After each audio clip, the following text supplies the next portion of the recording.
I don't know why I wanted to play that. I had a weird, funny urge just to kind of open the show and just get everybody's day started in the right direction. And I just think that's the way to do it. Hi, everybody. Ope's out. Ope's just not feeling too well. He's got a bit of a sore throat. But you have me today, so I'm here with all of my friends. Paul's here, and Justin and Mars and Eric and Travis. And we'll talk about whatever you want. I'm happy. I don't know about you. I had a wonderful trip. I was in the Midwest. I made a few friends. Went to Chicago and tried a little deep dish pizza, just a local flavor. And everybody was so nice, I just started talking to people, and I was like, so how are the Bulls doing? I didn't realize they weren't playing. But everybody was so supportive and nice, and just a really marvelous time. So if you want to call up, we can talk about anything you like. It's 866-969-1969. If you have a joyous story, some good news to share, to spread, I'll be happy to talk to you. And people don't think I'm going to do this for 3 hours, but I really am.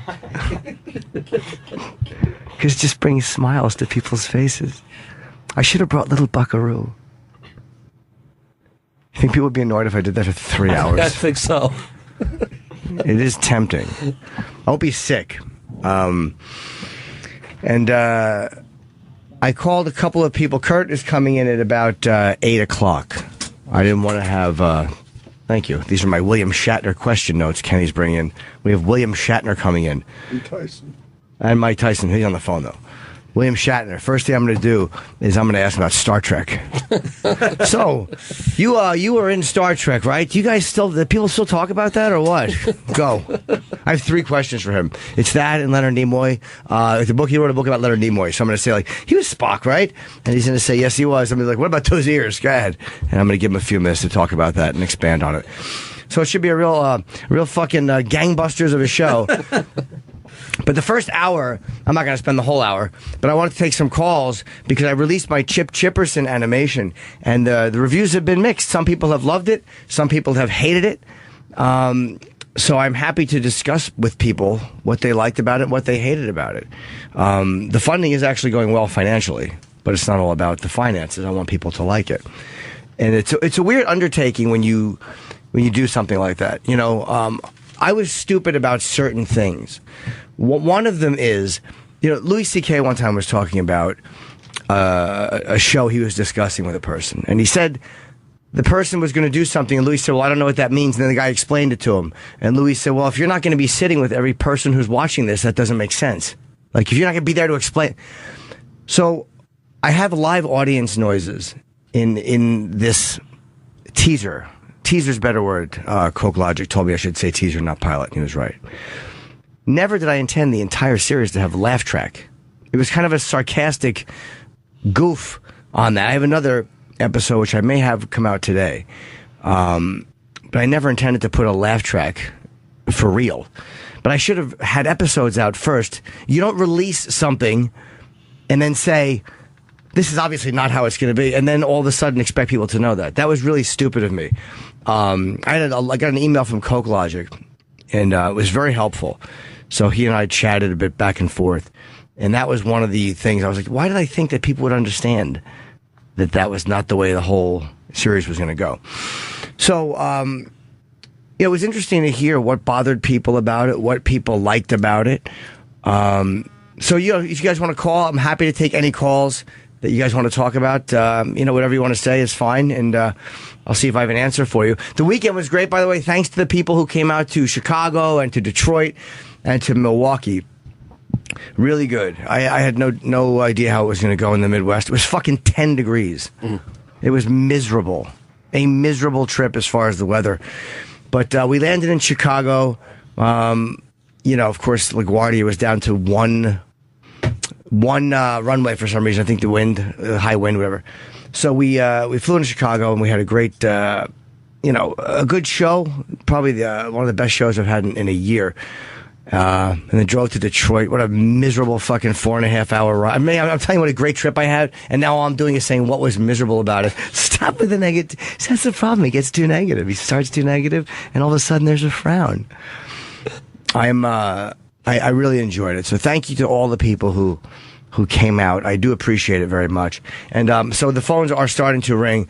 Who's the first one? Milwaukee wants to chat. Oh, I get to do this? Mm-hmm. Oh my God. The way we did it is Paul is sitting in Opie's chair, and he looks like way too comfortable there. He's got aspirations, this boy. And this fucking call screener thing is facing me. So I didn't want anybody in for the first hour. And then I have Kurt coming in at 8 o'clock to about 9:30. Then he has to go and write. He's writing for Amy. Okay, where do I click this? Here's the number. Hold on, this mouse really sucks. Okay, there? Mm-hmm. Hello? Hey, Jim, it's Marshall from Milwaukee. How you doing, bud? Hi, Marshall. Hey, I just wanted to tell you, hey, man, you did a great show in Milwaukee. I think you're, no matter what Kevin Hart's box office sales and world tours say, you're the best comedian out there. Oh, I don't know about that. Thank you. Yeah, Kevin's box office sales do say a lot, but I appreciate you coming to see my show. It was actually a much more full crowd. The ticket sales were amazing. That's when my low self-esteem is. I'm always surprised when a show is almost full. I'm like, we only got 40 tickets left. I'm like, really? What happened? I assume they just gave them all away. But everybody was just, I do meet and greets. People always call and go, are you going to be taking pictures? I do after every show. You don't have to ask. I had meet and greet tickets that I sold. And they were sold out in a lot of the shows. And I canceled them. And we're giving the money back. And I'm just going to go out and do what I normally do. Because it felt shitty to just have 20 people come backstage and then still have merchandise out there and people would buy it like they normally would at a show and I'm not out there to sign it. It just seems shitty to do that. So I'm going to the money is being refunded, I think, for the meet and greets. I'll just go out and just take pictures and sign and all that nonsense. How much more is a meet and greet ticket? How much more do they charge? I don't even know what they charge. It was at least 50, I think, but it was just too much. You get merchandise with it, too. It wasn't like 50 for a picture. You get stuff with it. But, you get better tickets. I think you get an upgraded seat or whatever. But whatever. It's fucking stupid.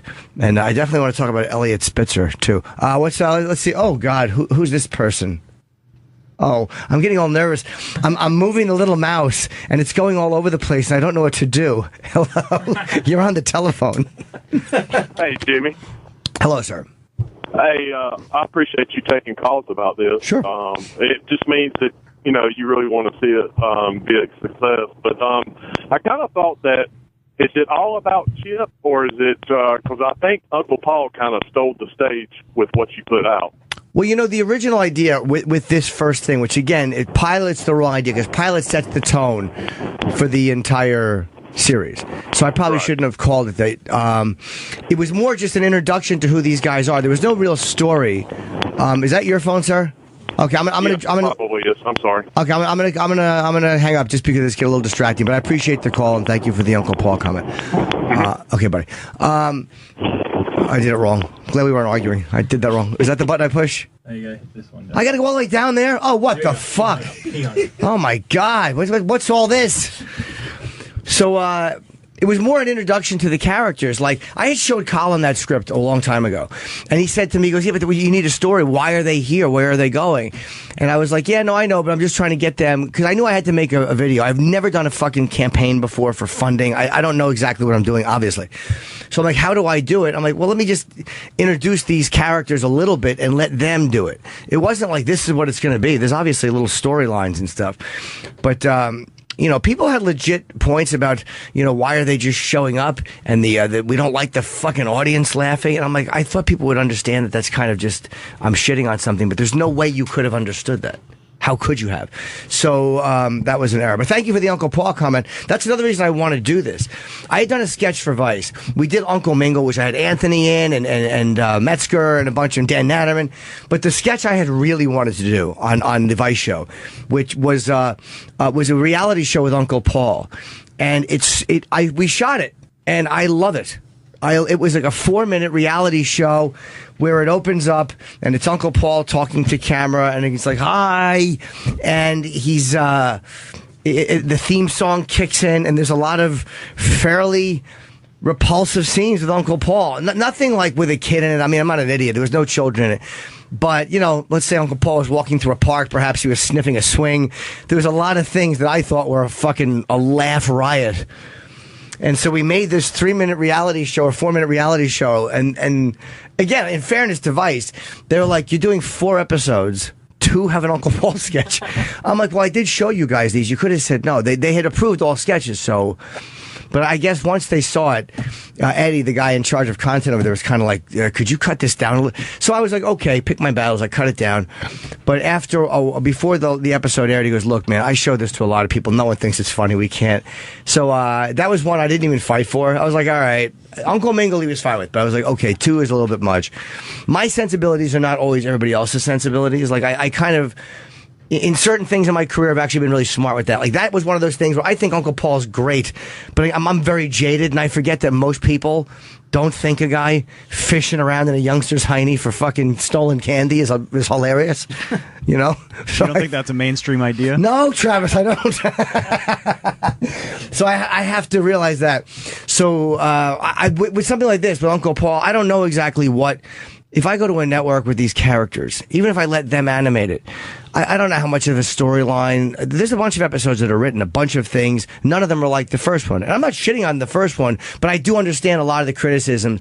And you people that were on Facebook, I was on Facebook a lot, and the YouTube comments, even people that were very critical, some of them I engaged with and emailed back, especially the Facebook emails. A couple of you were real douches, so I blocked you. But the majority of you, I think it was only like 6 or 7 people, the majority of people who had complaints, I'm willing to hear your complaints because I want this to work. Physical therapist who basically puts her finger in my ass. All right, well, that is the next call, so just don't mention her.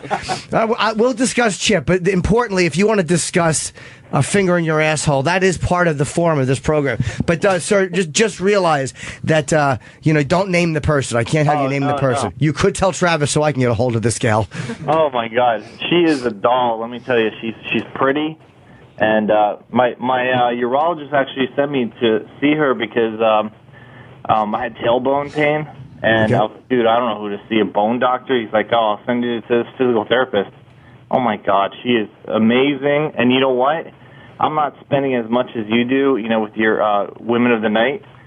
My insurance company pays. I pay a $10 copay. What does she do? She massages my ass cheeks, or as she calls it, my tush. Oh, your glutes, too. They call them glutes. When they get in there for a little deep glute work. But, legitimately, the ass is a big muscle. And when you have your ass massage, I've had my ass massage. Yeah, I've had a bunch of ass massages. Let's say the type that you're talking about, where it's fairly therapeutic, but it feels good because you're not used to having your hiney rubbed. Yeah. It feels good to have somebody kind of digging in there and working their thumbs all over the cheeks, kneading it like it's dough, like a piece of pizza, whatever, But then there's the ones, I've actually had one where they lift your leg and they'll put a knuckle in the cheek, and that hurts. You can feel like whatever muscle is in there, like the knuckle skips over it, and it literally feels like you were just running and you ripped your ACL if your ACL was in your asshole. So it really does hurt. And then there are the ones, the third option ones, which are, let's be honest, these are the home runs, which is where they start off on the cheeks, and all of a sudden a little exploration happens. A little how do you do? A little, they start to rub above the tailbone once in a while, and all of a sudden those cheeks come over. What would I say? Come over. They come over. I can't even talk. But those are the good ones, too. So has she gotten into your asshole, or is she keeping it strictly on the cheeks? Oh, she went in my ass. So after that happened, I was like, oh, man, I can't make fun of Jimmy anymore, like with his tranny stories and all that other bizarre stuff you're into. Well, that's a big difference. That's not a tranny story. That's a woman rubbing your... there's a lot of people who like massages who are not, let's just say, of the transgendered fan ilk that I am. But she did that, and it was incredible. But do you think it's inappropriate to ask her to massage or milk my prostate? Yeah, she might say no to that. Let that kind of happen organically. You don't want to say milk and prostate in the same sentence in a medical office, sir.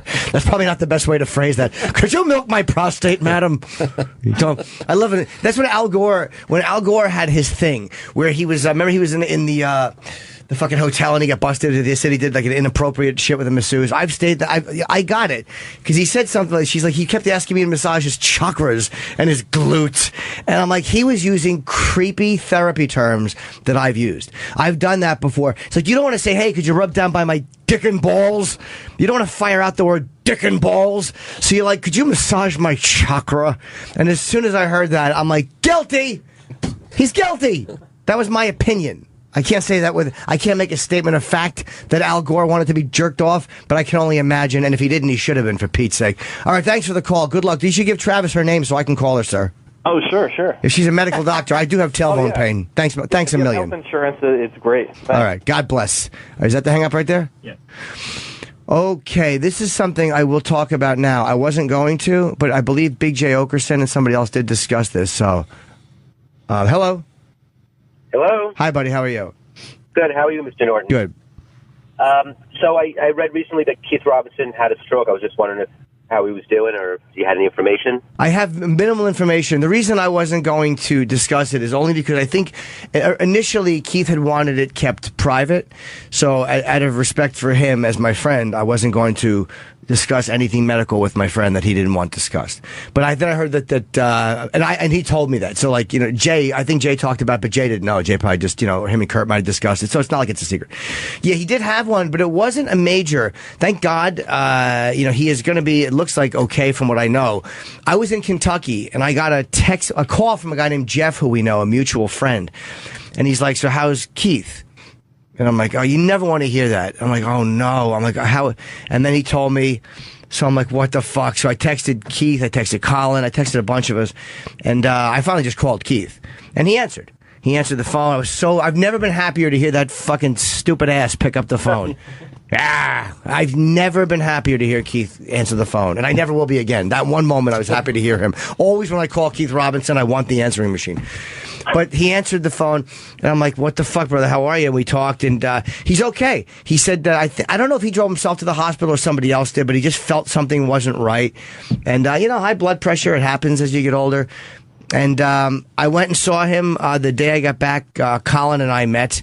And, Keith wasn't sure what time he wanted us to come. It was in the afternoon. It was early in the morning. We were ready to come. So already we're annoyed at him as we're going. We're going, and already Keith's being fucking ornery, like he wants us to come at a time we don't want to come.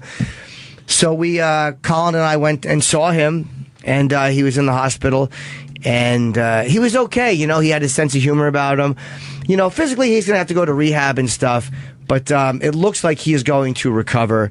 And, it was more like, I think it was one of those things where you get a shot across the bow, as they say. So he's going to need some rehab, but it looks like he's going to be okay. I think he's already in rehab. He was only in the hospital for a couple of days, which is a great sign. See, for me, medical, when I hear stroke, and thank you for the call, buddy. That's all you wanted to know, I guess. I appreciate your call. Yeah. All right, thank you. Was, when Patrice had a stroke, that to me... That's what I think of. It's a devastating brainstem fucking, that's all she wrote.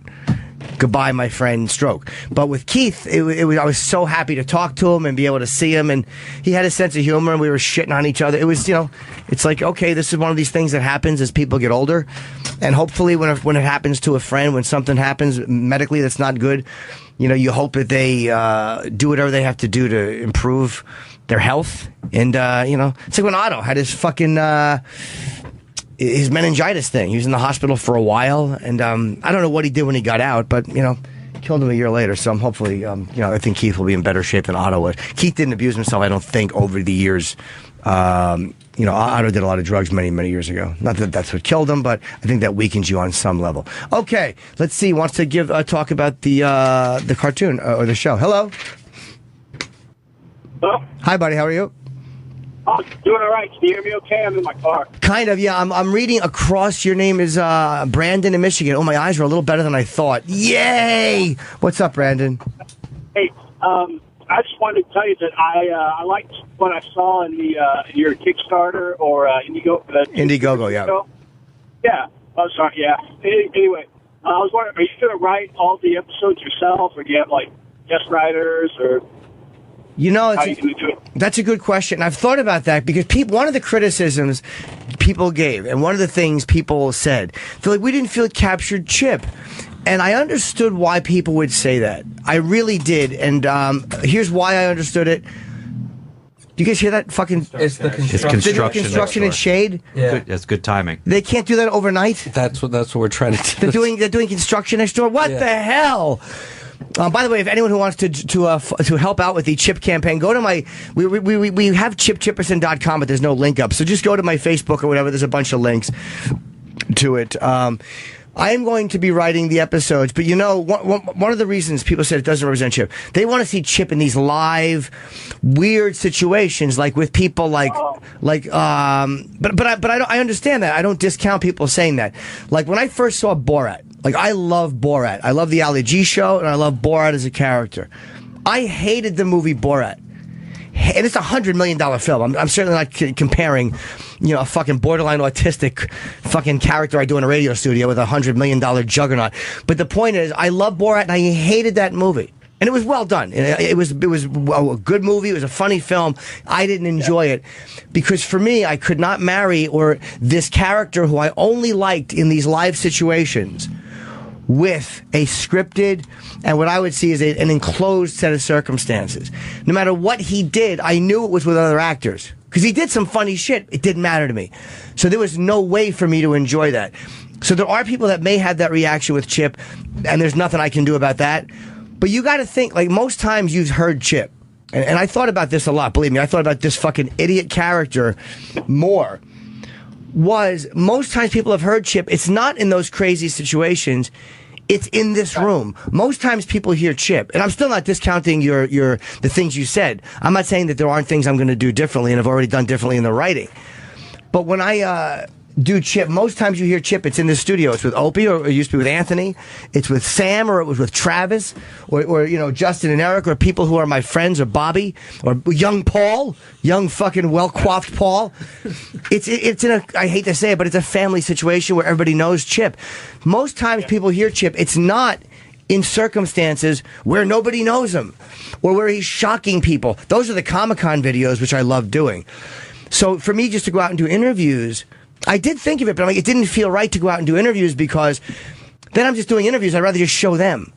And believe it or not, it became harder. I need to get a good Chip wig to do them because too many people after a while were saying, like, oh, yeah, I'm a fan of your act, or I know your act, especially in these Comic-Cons. I'm not saying I'm too famous to do Chip, but in a lot of places I was recognized more than I would have wanted to be, so it became harder to do those.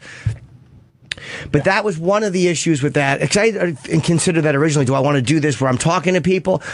And that also didn't capture any of the other characters. How do you bring Edgar into that? How do you bring Jenny Carmen into that? Or how do you bring Uncle Paul into that? But yes, sir. Oh, no, Kirk Cinnamon. I was waiting to see him. Kirk Cinnamon's brand new, dude. The episode I have that I'm going to put up. It's another 5-minute episode. There's no audience sounds in it. And it was actually the very first thing we recorded is different. All the other ones that are written are different. And the pilot, again, or the teaser is kind of a standalone fruit. It's a standalone thing. But, people who think like, well, I don't know if that captured Chip. You got to realize who you see Chip as is sometimes different than me. And, I am Chip. Like, I fucking hate saying that, but it is Chip. Like, most things Chip Chipperson says, you people never hear. Most things Chip Chipperson texts, you never see. Like, it's most of it is done in my house, and like, to Jen, my ex, Jen's a huge part of Chip Chipperson's life. I know a lot of people are like, why does he have to bring in a girl? It's not that I'm trying to hold it up and bring. Without her, Chip never would have survived this long. And people don't understand that. She is critical to Chip Chipperson's survival. You hear it on the air, but the desire, when I come in the morning with a fucking Chip idea, or a fucking stupid, I make love to you with my heart, as well as my peck, I didn't think of that looking at Travis. That's fucking stuff that happens in my personal life. So it's one of these things that it's a matter of capturing something that you guys have only heard on the air or in these Comic-Con videos, and that I have only heard in the original Chip cartoon. I spent $13,000, I'll tell you how much, to redo this pilot visually to get the Chip that you see in there, because the original Chip didn't look like this. The original Chip I pictured more with a fucking hat on, a sideways hat, and a fucking weird mullet. My vision of Chip is not Jim Norton's face. So I fucking showed it to Bob Kelly. This is 6 months ago. And he laughed. He loved the pilot like this. When I keep saying the teaser, he's like, dude, it captures. He liked what it was. But then I showed him. I had a fan. I had a bunch of you guys email me photos, and I think his name is is it Isaac Lowell or Lowell Isaac? I'm sorry, buddy, I'm forgetting your name, but you're a very talented artist. And he had emailed me a bunch of characters. And the chip one he sent, motherfucker, it was good. Can you check, can you roll through this pilot real quick? Don't play it, but silently, can you do it at the end, get to the credits? I want to give this guy's name properly. Because he sent me a bunch of renditions that were great. And his chip, so I showed Bobby the original chip cartoon that I had. And, it's, Lowell Isaac. Lowell Isaac, thank you. Lowell Isaac, really talented guy, a great artist. And again, but he's a fan of this radio show, so he knows Chip, and he had a vision of who Chip. So he sent me, and I showed Bobby after the original rendition of the pilot. I'm like, what do you think of this? He goes, dude, that's Chip. Dude, that's Chip. Kenny said the same thing. People who knew, like my manager Jonathan, that poor soul, him and Kenny have to tolerate fucking Lyle more than anybody. So when they saw what Lowell Isaac had done, they're like, that's the guy. But so I went to the animators, and animation is very expensive, and they're like, yeah, we can do that, but it's going to be a lot more money because it's so detailed and it's so shadowed. And they explained it to me. They're not being scumbags. They're good guys. Like one of them I know for a long time.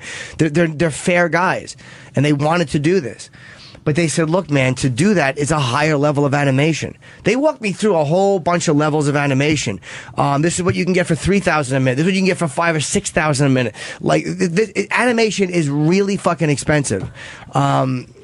So we did a lower level of what Lowell Isaac had done, but that became the inspiration for Chip. So the second episode was always done like that, but the pilot was redone as Chip. But you do more illustrations, and they would have been really a high end for me to animate. So anyway, that was why Chip.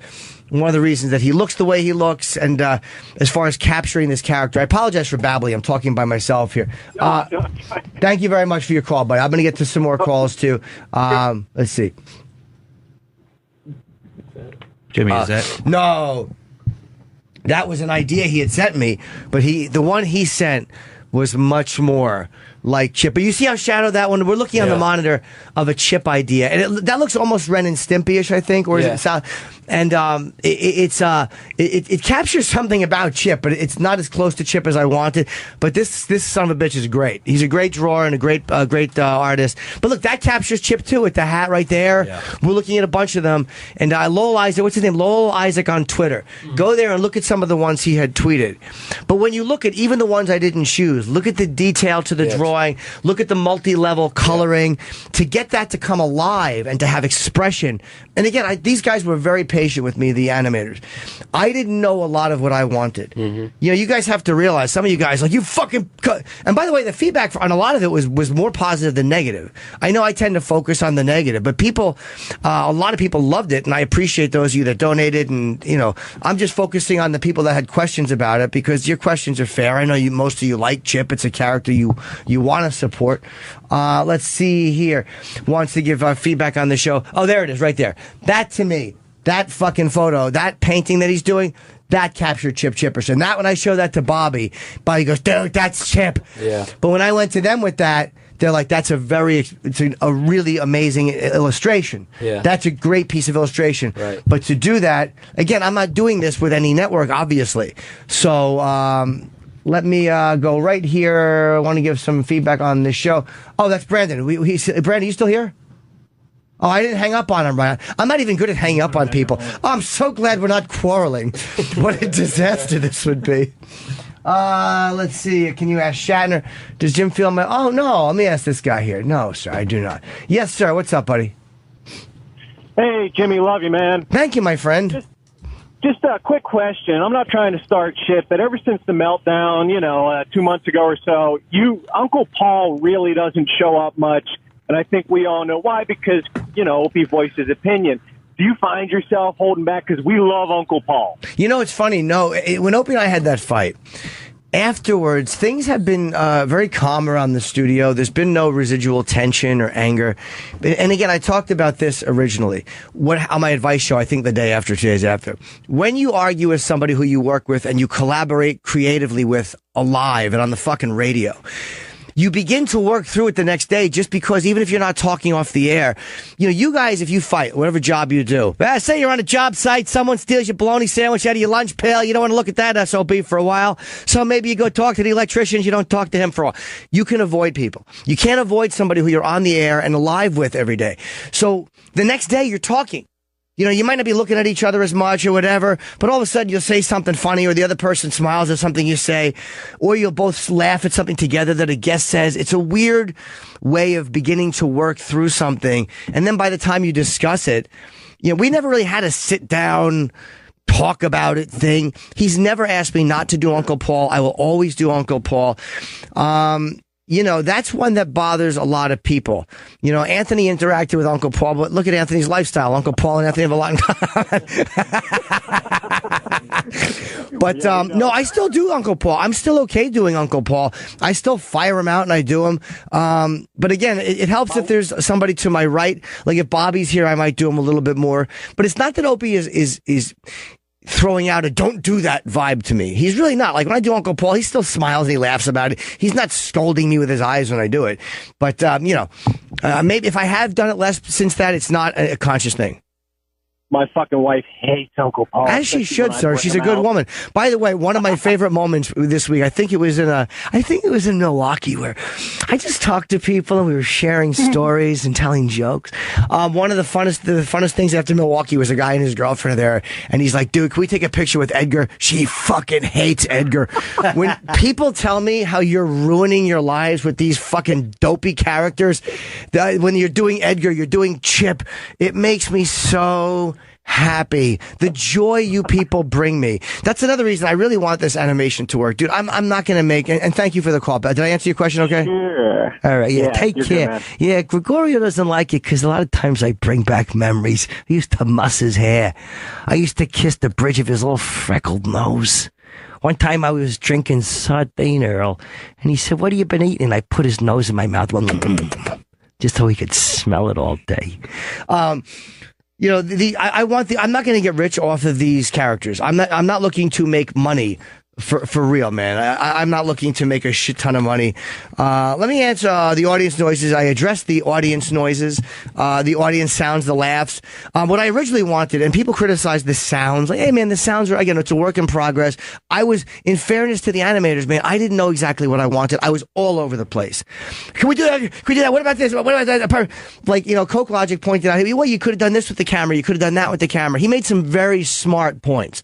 And so did a lot of you who wrote me. And I went back and forth with some of you. But again, these smart points, it's my first shot at it. So some of the jokes that I might have missed, okay. Would I bring in an outside writer to work with? Yes, absolutely, because that is a way for me to get a world outside of Chip Chipperson that makes sense to me in a cartoon world. Sure, I would do that. But again, this is a fucking first go at it. So the audience, the sounds. Oh, Coke Logic asked me, he goes, dude, Chip's a fucking metal fan. Why is he rapping?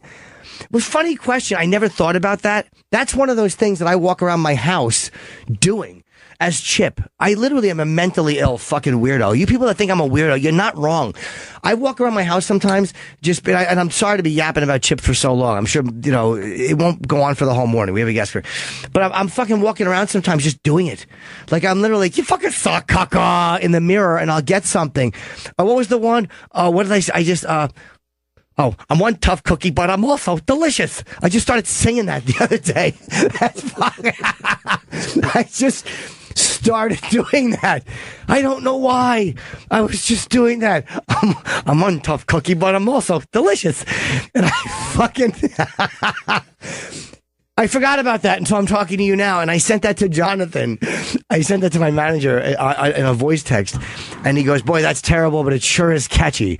So that's the type of stuff. So I'm Chip Chipperson in case this is my show, and it's fucking hilarious. That was just one of those things that stuck in my head, and I'm like, that'll be the theme for no reason. I just sang it into the mic, and then I did the guitar myself. Like, that was it. It was going to be Chip doing guitar. And then Drew Boogie was helping me to put it together. And then he threw a beat on top of it. And I'm like, why not? Why not have the asshole fucking dancing and then knock the thing over and then just go, cocksucker?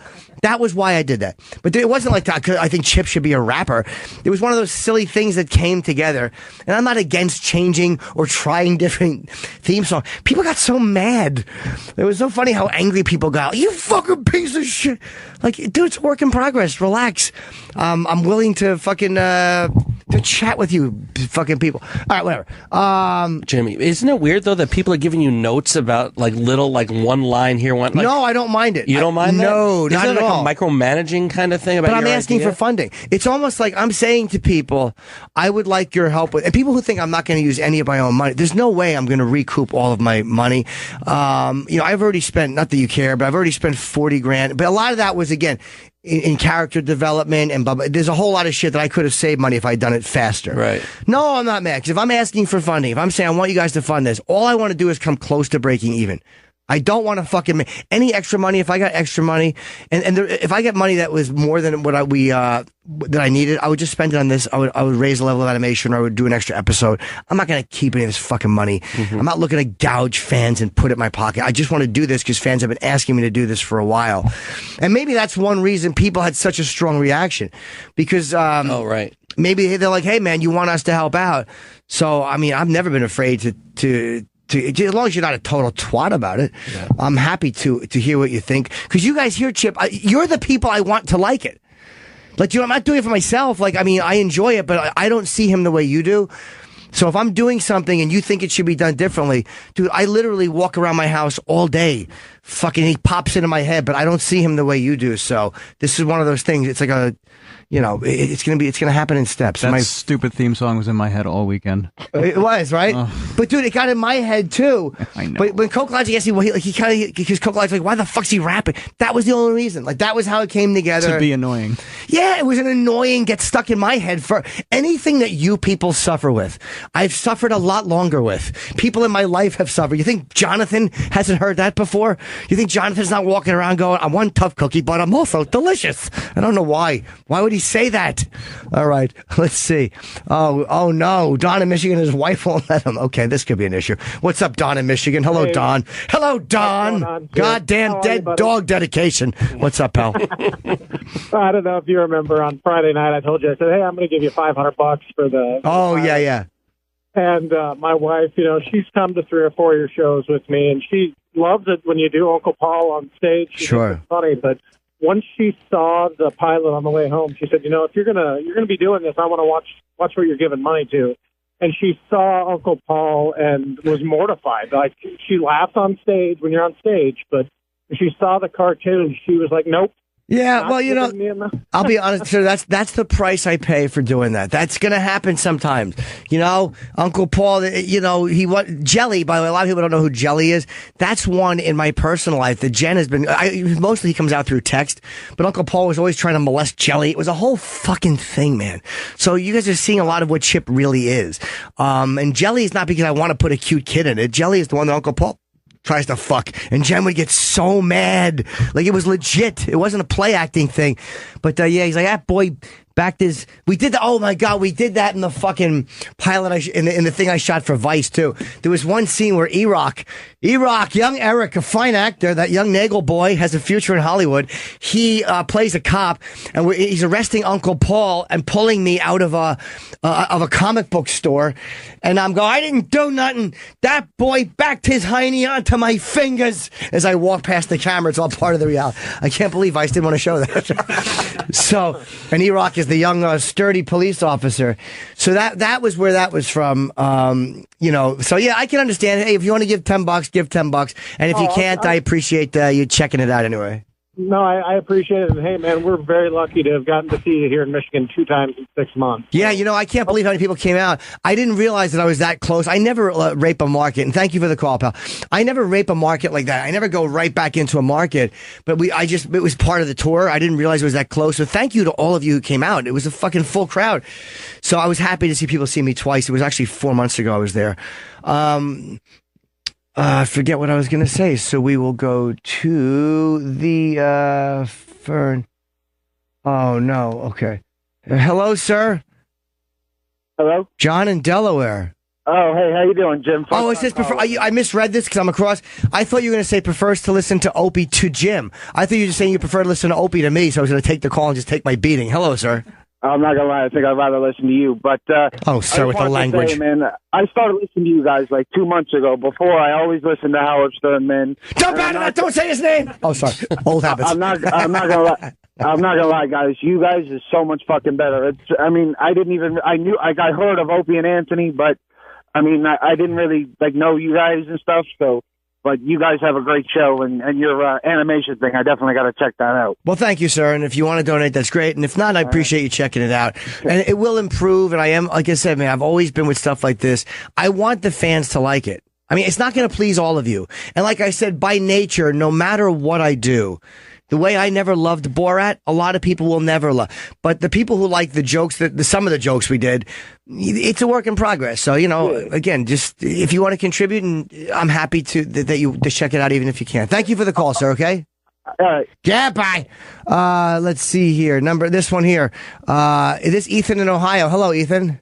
Hey, Jim. How are you? Hey, buddy. Good. Hey, man. I love the teaser. I cannot wait for it. Thank you. Hey, but I got a question. I noticed it was flexible funding. What would happen if the goal doesn't get met? Thank you for asking that, because that was one of the things I had meant to talk about and I did not mention. Flexible funding. The way it works is if you set a goal. Now, the reason we set 200,000, that's above where I wanted to set. I did not want to set it that high. And I think I said this last week, but then I talked to the guy. And again, this is like a lot less than a lot of the campaigns. I mean, people do $3 million campaigns. This was because what happens is you have all these perks. Like no matter what you donate, I think anything over $10, it's a little bumper sticker, or you get at one point shirts, or there's a few other things that they have to make and then they have to mail out, and there's a whole thing. And then you lose a percentage to the credit card, and you lose a percentage to the people that actually are running the campaign. There's a company named Bread Pig who runs the campaign, and then there is Indiegogo themselves. So you do lose, and he walked me through what happens is, and he said people that have set it too low, after all the perks are paid out, you've actually cut into what you were trying to raise. So if I set a goal of say 200,000, if I don't get it, I get nothing. Flexible funding means I get what comes in. So if I get, right now I'm at 35,000. If I get to say 150,000 and I don't get to 200,000, I get that. But I would never, and I'm going to pay the perks with it. Of course, any perk that's supposed to be given is going to be given, and I'm going to do whatever I can. So if I was going to make 5 or 6 episodes, I'll make 4. I mean, that's all that's going to happen is there will be less episodes made. But that money is not going into my pocket. I'm not taking fucking fans' money and sticking it in my pocket. I mean, I'm a creep about a lot of things, but I'm painfully fucking honest when it comes to giving money back and shit like that. I've given money back to clubs who've overpaid me. I sold shitty at Caroline's last time I was there. I sent them money back. I would never dip into to fans' pockets and try to steal your fucking money. Ever. So that's why I did flexible funding, because I'm not unrealistic. And if people say, hey, look, we love you or we hate you, we don't want to support this, then I'm not going to get to 200,000. If people say we love you, but 100,000 worth, well, then thank you for saying that. I'll pay the perks and do as many episodes as I can with whatever's left over.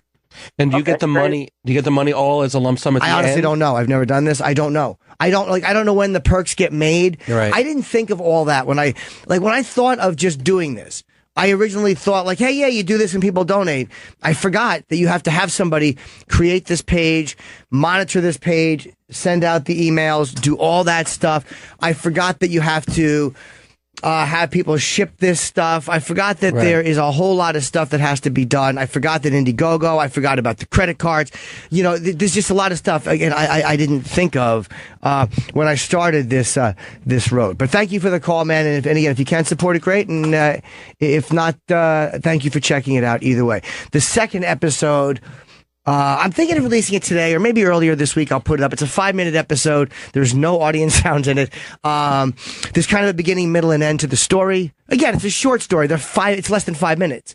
And again, we'll see. Let's see here. Oh, this is a good question. Hello, Larry in Dallas. What's up? Yeah, my favorite part of the cartoon was getting to see Chip's mom being serviced by Lamar. And when I saw it, I immediately thought of Keith Robinson. Was he Was he based on him? No, that was, I don't know where Lamar came from. I got Sherrod to do the voice, and he did a great job as Lamar. Throw that big pasty, I think he improv that, throw that pasty white pussy back bitch. Perfect. And I did Dolores' voice. One of my favorite things is how much my ex hated Dolores. I used to do Dolores Chipperson. You're no good for my chipper. And she'd be like, that fucking voice sucks. And she would like break the fourth wall even between, she'd be like, it's not funny. I'm embarrassed for you. It's a terrible character. It's not funny even in a Chip way. So she hated Dolores. So I would always do Dolores. So it was just fun for me to be able to go, oh, Lamar. Like if you listen, you can kind of hear Dolores under there. And I just love crediting myself in the credits. Dolores Chipperson, Jim Norton. So yeah, that was Sherrod. He did Lamar. Lamar, not that you care, but the second episode does not have Lamar in it. He'll be making sporadic appearances. There are less of the characters in the second one. And the idea of bringing in a writer, I do like somebody who has an outside, because I'm so in this fucking, I only see him from a certain point of view. So I would love to have somebody write in or collaborate with this. I'm very open to that. So maybe Kurt or somebody who's a good writer. I'll have to think about that. Let's see here. Another comment on the animation. This is John in PN. Hey, Jimmy. What's happening, dude? Hey. Hi, John. Where are you from? Philly. Oh, Philly. Okay, what's up, buddy? Are you going to see any more Ted Sheckler? Yes, Ted is in the second episode. It's funny. I just did that. I might have. I wanted to do a little bit of Ted. That was more just to show people who might pop in. And the original in the Chip cartoon, Uncle Paul gets thrown out of the toy store, and we just had a guy throwing him out. I had a regular guy throwing him out, and then I'm like, why not just show Ted? Like, people like Ted. Why not? It doesn't hurt. And the guy Adam, one of the guys who works for the animation company, did the voice. Like, hey, get back. But then I'm like, why wouldn't I do the voice, and why not do Ted? Like, there was just an opportunity to throw Ted in.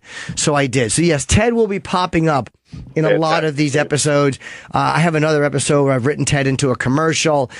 That was it. But it's funny. One of the things when it's all characters, people thought that Chip should interact with people who aren't characters, because then you see how awful Chip is. And maybe you're right, and I will do that.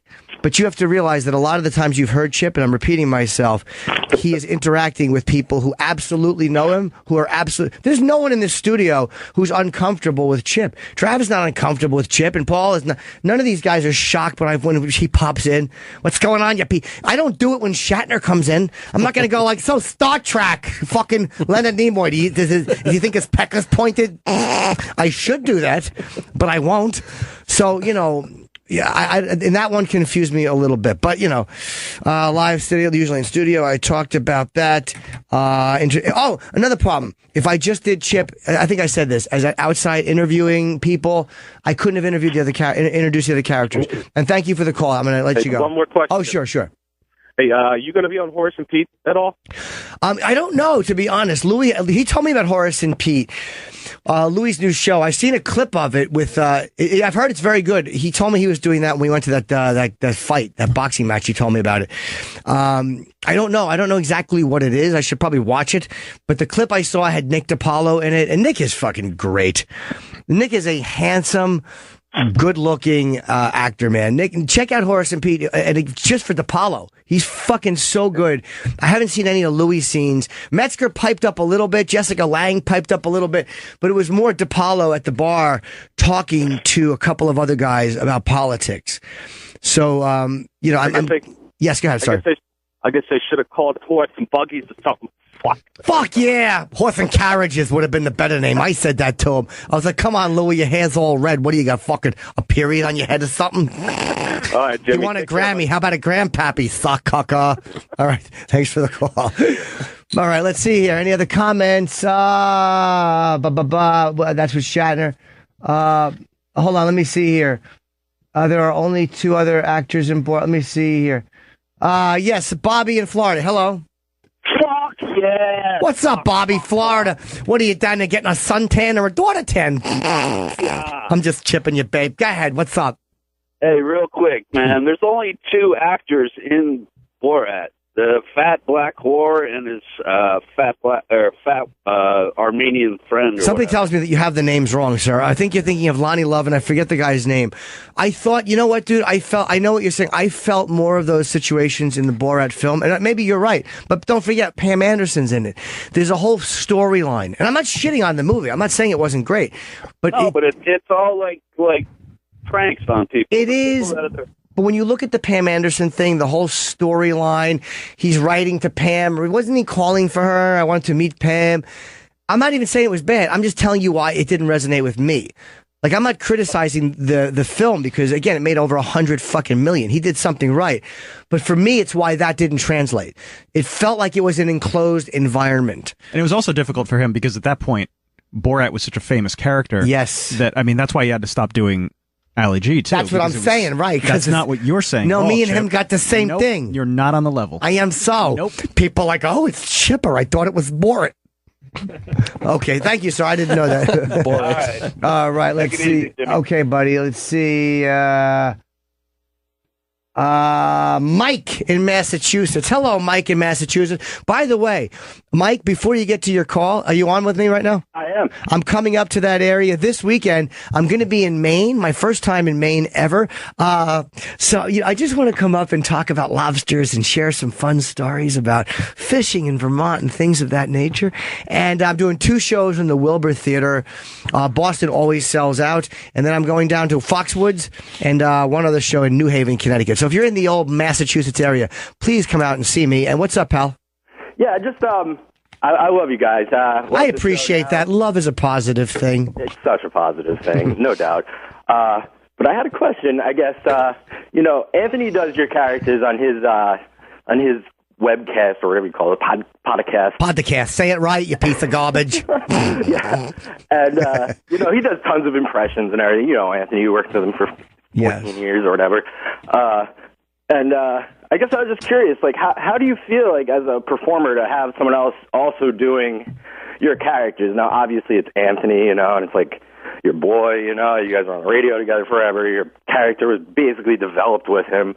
I was just curious, like, how you feel. Well, Anthony has been giving a legal notice. We've given him a cease and desist that he's not to do Chip or Uncle Paul again because he is basically he's dragging the good name of these characters into his filthy Italian muck. No, I love it, man. I'm honored. I really am honored. That somebody would think to use Chip Chipperson or Uncle Paul. And it's funny, they didn't get created with Anthony. They were created more with girlfriends off the air. I told you years ago I did Roger Davis, fucking Roger D. That was a character. Uncle Paul was Uncle Larry. Edgar was Little Mouth Man. And that was kind of a combination of Edgar and Uncle Paul. Like Uncle Larry. I forget how I would do that one. I told you Lester was the brother who was burned everywhere except from the knees down. So he'd always wear knickers to show off his nice legs. But no, I'm honored. Anthony can do anything of mine he wants to do. I love stupid Anthony. So whatever Anthony wants to do, he can do. So yeah, I'm honored. I really am. I think it's funny. Okay?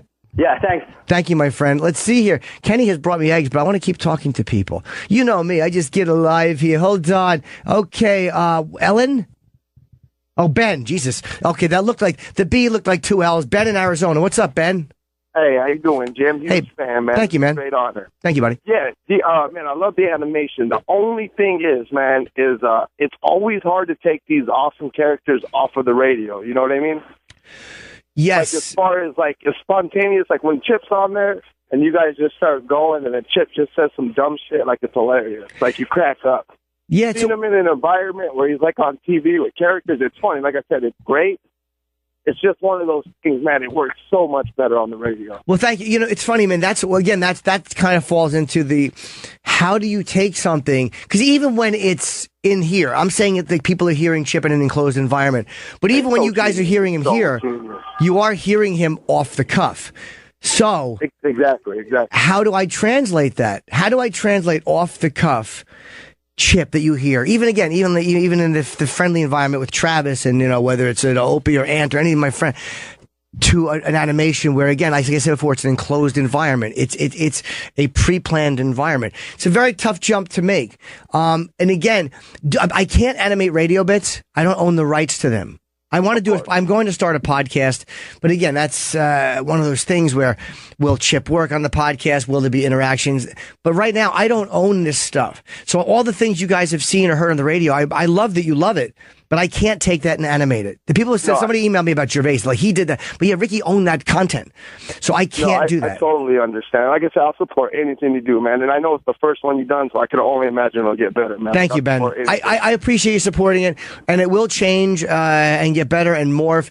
And again, it's a work in progress. And as far as the level of animation and stuff like that, some of the sound effects I wish were different. But again, I was so there was so many things I was trying to get done.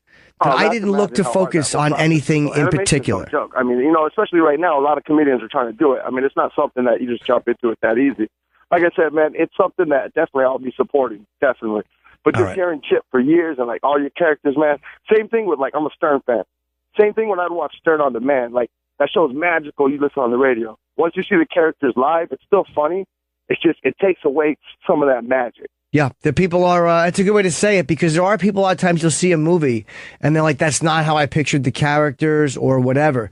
So yeah, like, when I hear Chip, man, I just honestly picture just some Tom Cruise or something, right? Like a fucking handsome, like a Brad Pitt, or maybe whatever's opposite of Tom Cruise. That's what I kind of Ryan Reynolds, who was in. All right, thank you very much, Ben. I appreciate you supporting it. Okay, no problem, man. Bye bye. Love you guys. Later on. All right, yeah, you can go to my Facebook or my Twitter, and there's a bunch of links to the Indiegogo if you want to support it. But yeah, it is a hard leap for people to make sometimes too, man. So I understand that. But people who got so angry at it. And it's like, maybe because in fairness, I didn't plug it much. I'm not good at whoring my stuff, believe it or not. Like now I am. But when we just mentioned it on the radio, and then I didn't talk about it on the radio, I was gone. So I was doing it through Twitter. But I'm reasonable enough where the reason Chip has survived, or these dumb fucking characters have survived, is because of fans supporting it and fans interacting with it and fans tweeting me that they fucking insulted their wife and called her a sock cucka, or sending me your text messages. Do you understand how much I love when you do that? Like, I fucking love when you send me a message. Look what I said to my girlfriend. I'm not happy with you. Well, what do you want, a Happy Meal? No response. It warms me in a way that only a Kirk Cinnamon or perhaps somebody of that gentle nature can understand. I'm really coming apart at the seams. Speaking of Kirk Cinnamon, okay. I've noticed that Chip does not like him on Twitter.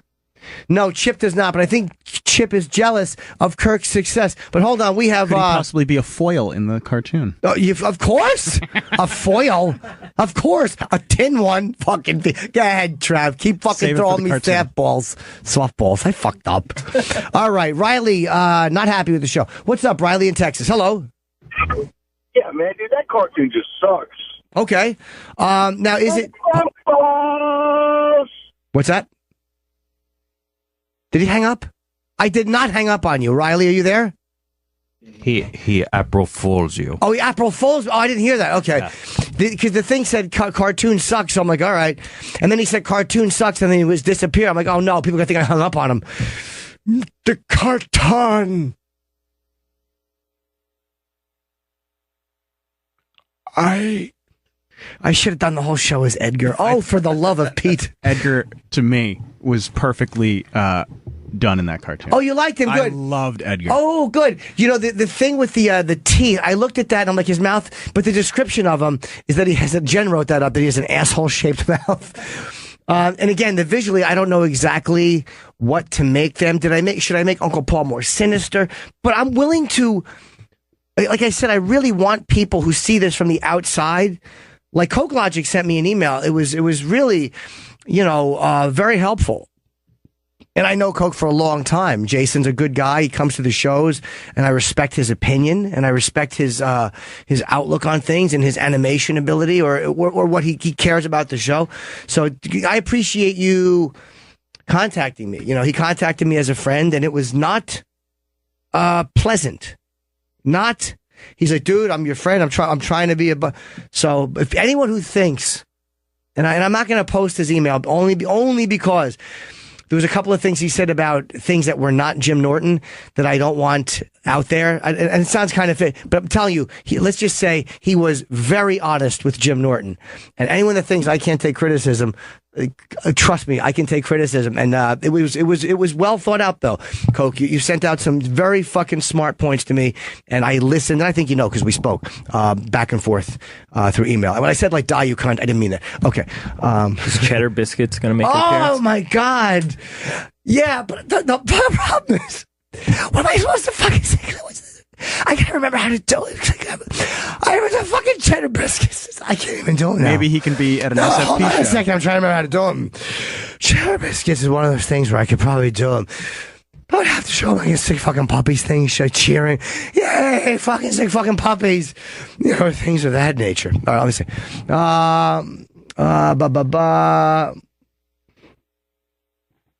Hold on. I am lightheaded here. Oh no, Oklahoma. Good question. Good question.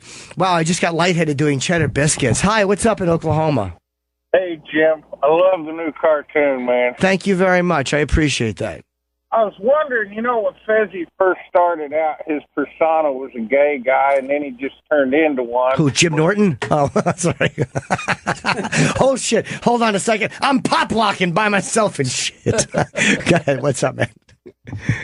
So I'm wondering, when does Jim flip out and Chip just completely take over? You know, I'm telling you, man, this Chip Chipperson is like fucking Jimmy Robinson, where they hated Jimmy Norton. Eventually, Jim Norton will go away. Jim Norton will fade away, and fucking L to the C will come in full time. I don't know. I like doing Chip. I don't know why I like doing it. I don't know what it serves. I've always talked to myself. You know, I've always been that guy. I've always been like a little weird person who talked to himself. Little Jimmy Norton would always like kneel on my bed, on the side of my bed, holding in shits and just kneeling and living in a fantasy world. That's what I did at a lot of my childhood. Very strange boy. Fighting the urge to shit and just kneeling on the side of my bed. I would kneel in almost prayer form and just fucking daydream and talk to myself. So there's probably like a mental illness or an autism or whatever there. God bless me for coming as far as I have in life. I truly am a shit. But, you know, and again, keep 866-969-1969 if you guys are available to call in. You know, there's been a lot of very good support. Financially, I'm surprised we're at 35,000, to be very honest with you. I don't know what I thought we would do. But the guy told me, George, who's running the campaign, he said, you'll probably do all the first day. He said, overnights, they die. That's why we didn't do it in January into February. He said, because there's a whole week period of the holidays, and after the first weekend, they die. He said, not animations, these funding things. He said, over the weekend, funding things tend to die. So the fact that we continue to move, I'm very happy with the support you people are giving it. And I'm grateful for the criticism, too, believe it or not. Hi, Kurt. We're wrapping up this hour here. Hold on. We're just getting to a couple of calls. Mark in Philly, hello. Hey, Jimmy, how you doing, bud? I'm good. How are you? Wonderful. Look forward to seeing you at the Sands Casino in Bethlehem. By the way, and at the Fillmore in Philly. Thank you very much for coming to Philly and this. I just said Kirk, by the way, when I met my friend Kurt Metzger. Sorry, Kurt. I'm so used to doing Kirk Cinnamon now that I can't mix it. We're talking about the Chip animation. Some people liked it. The criticisms. I didn't even see it. Hold on. Mark in Philly. Mark, what are you saying about it? Hey, bud, what I wanted to reach out about is, I know I turned a lot of people on to it. The only thing that I think turned me off a little bit, and I certainly love the concept, and I know it's for Indiegogo starting, but you were really, really made it a big point in that animation to talk about the funding. And I was hoping that, hopefully that spurs it, but I was hoping you'd lose that to some degree in the future. Oh my God, of course. That was the whole teaser thing is them asking about getting money. Because I just did that, so instead of me making a video, I'm like, make the first one an introduction of some of the characters, and they asked for money. That's the only reason. That's why when Coke Logic said you ought to call this a teaser and not a pilot, because it doesn't represent what the whole show is. Great point. I just hadn't considered that. But yeah, of course, dude, this is the only... Here's what originally I had done, not to bore everybody with the ins and outs of Jim Norton's mind. But it was, nobody gives a fuck. But what happened originally was, when the original character was done, it didn't look like this Chip at all. Right. And then I was going to fund it and ask for money. The second episode I had written was actually... I had decided on this character already. The second episode was going to be Chip upgraded to this character. Chip basically coming in, upgraded, and everybody else going, what are you doing, you fucking greedy asshole? You took all the money and spent it on yourself. Like, I was just gonna make it that Chip upgraded only himself, gave himself a giant dick. Like, that was it. Like, it was gonna be this Chip character with like a fucking huge penis, big fucking pecker. But I decided against it and animated this. But thank you, sir. Yes, that's the only one they're mentioned. Oh, this is a crowdfunding thing. Yeah, because that's how they work, isn't it? You fucking beg for money and then hopefully people do it to you. But I've spent money up front. I spent, and the only reason I tell people 40 G's is because anybody who thinks that I don't I care about it's expensive to do animation, man. Fucking hell, dude, it's awful. And I've gotten 30, but I'm trying to get up to 200, which is what I wanted to do less, but they said you need that much to pay for you all these absolutely things. do. But again, if I don't get that, I will do.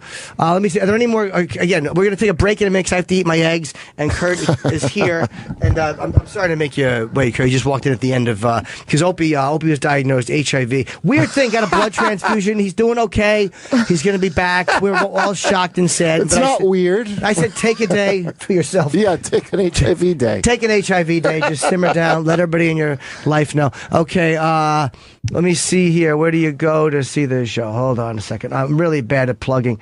We had gotten chipchipperson.com, and thank you to the fans who have helped out, like with Kirk Cinnamon's, even though it's spelled SINNAMIN, as I'm fond of saying, there's sin in my name, but not in my heart.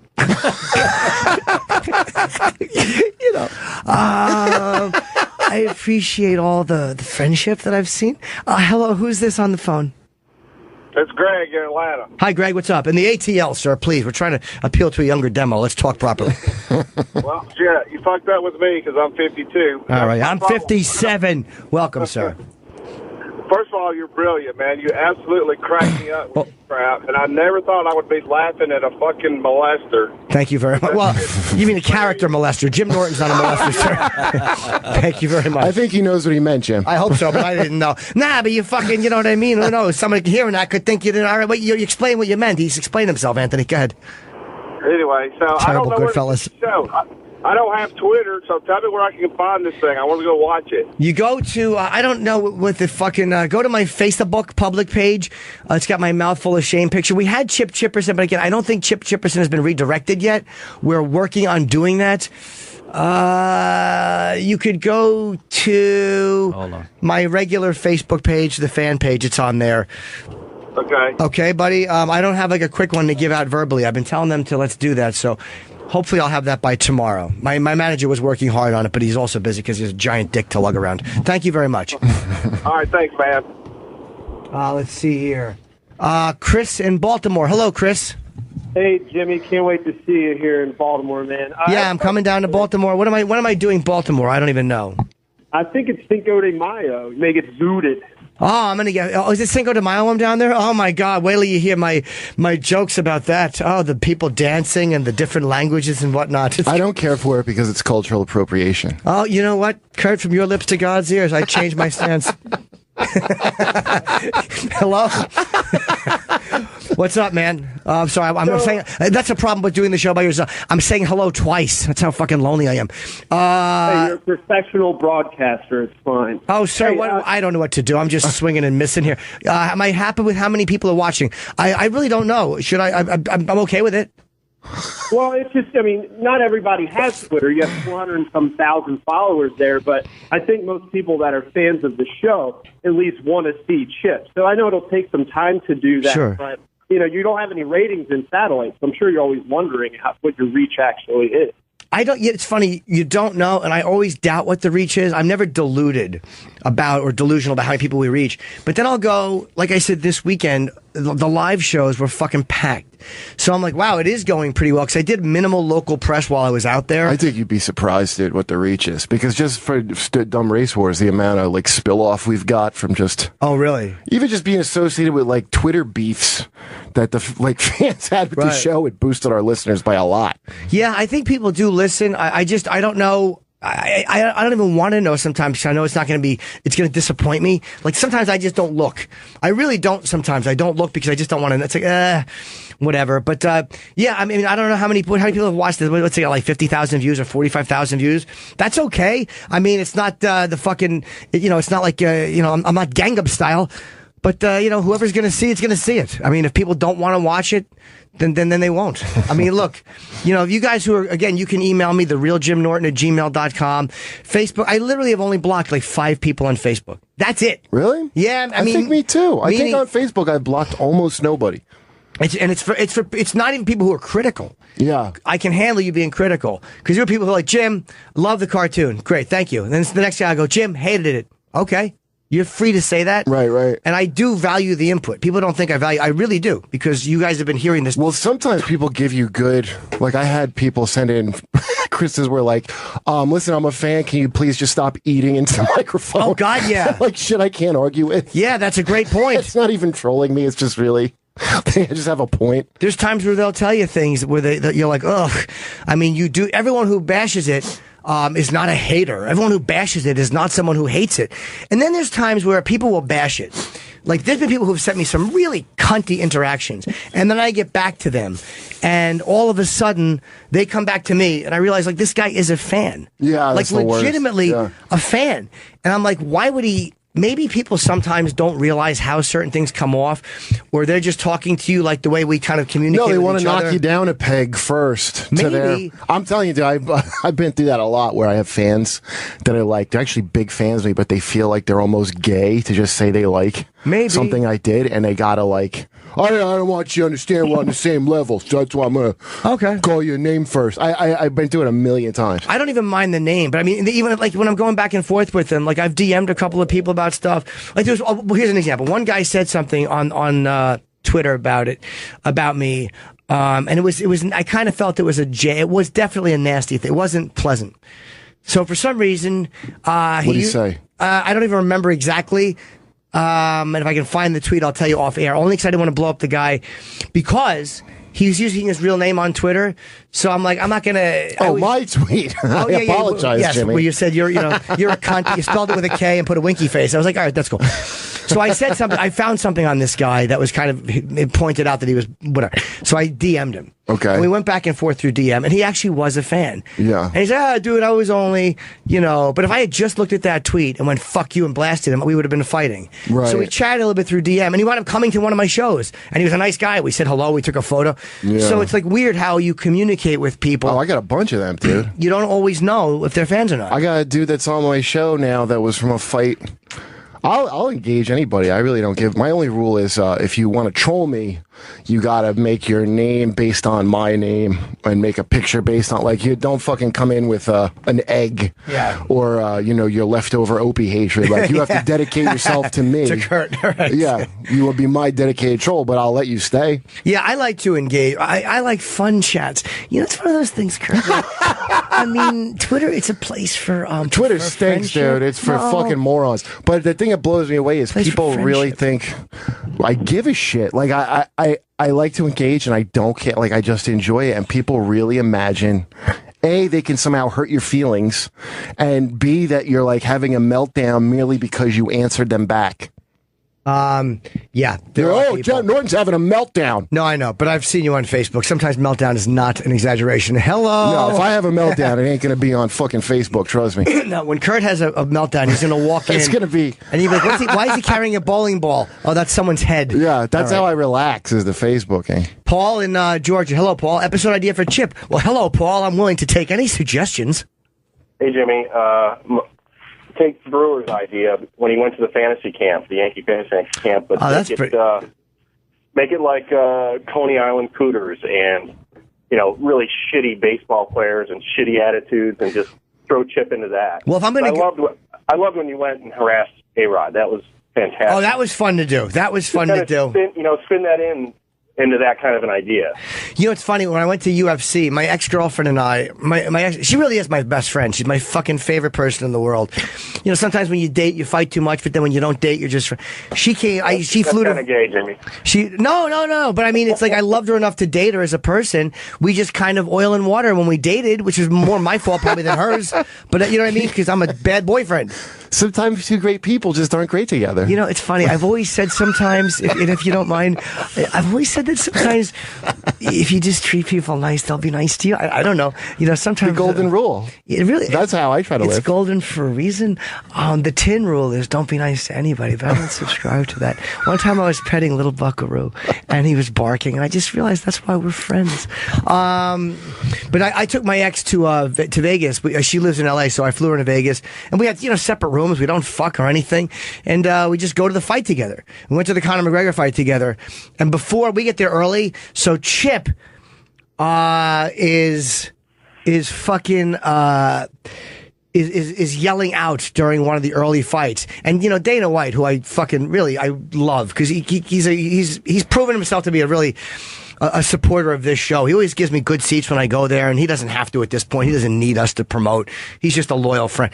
So we're close to the ring. We're 3 rows back, and Chip just keeps fucking narrating the fight, and she was so humiliated because there was nobody in front of us for a couple of rows, and Anthony Kiedis from the Chili Peppers was in the front row, and he could absolutely hear, throw a karate kick, throw another karate punch, knock him down, fucking throw a karate kick, make a karate kick. Why would she be mortified by that? Because she's like, I know he heard it, and it couldn't have been anyone else but us. Good. I know, believe me. And she's someone who interacts with Chip a lot. Yeah. So that is a way to. By the way, I almost forgot to mention this. I don't even know if I'm allowed to say this, but at the Morristown, New Jersey fight, we are. I'm very close to being sold out. There's less than 200 tickets left. Whatever. That will sell out. That will absolutely sell out. Where? Oh, thank you, Kenny, very much. It's amazing how Kenny hears things. I don't even know if that's really Kenny or is that just fucking me thinking I hear Kenny. So he just knows. He's like that. A lot of times I've been jerking off and I'll click on something. Oh, there he is, right there. I thought he left the room, and all of a sudden Kenny pops in. But yeah, Montclair, he's correct. Montclair, we are showing UFC 196. UFC 196 is being shown after the show. And I don't think we're charging anything extra for that. No, it's a special event in honor of you. What happened was, I'm a big UFC fan, and I didn't even know they were going to do this.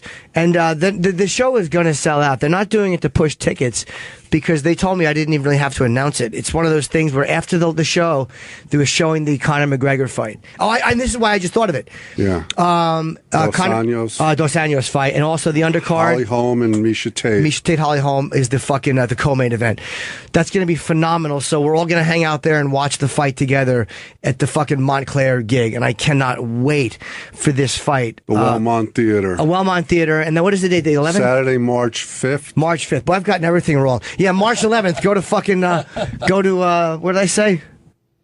I don't know what I'm talking about. Did you tell people how great the tour was this weekend? Yes, I did. I mentioned how great the fans were and the audiences. I was wondering if it was great or not. It really was. I mean, I'm never going to say if it sucks, but if a lot of people didn't show up, I would say it. Yeah, I would say I can't help but to say that. Yeah. But yeah, UFC, the Conor McGregor fight we were showing at the end of the Wellmont Theater, and I just remembered it because what I wanted to do was maybe have a microphone and have Chip, because Joe Rogan does a fairly decent job, but a lot of people say that Chip Chipperson really knows his stuff. So over the microphone, Chip will probably be chiming in on not the main event. I'm not going to ruin the main event with Chip. Fucking Conor McGregor. What is he from fucking Scotland? I want you to so bad. Not that because I couldn't even do that because I'm too into it. But I mean, one of the undercard events or whatever they're called. Believe me, Chip is going to take in because fucking Joe Rogan always makes a lot of mistakes. Yeah. Do you know how happy I was that Rogan tweeted a photo of Chip?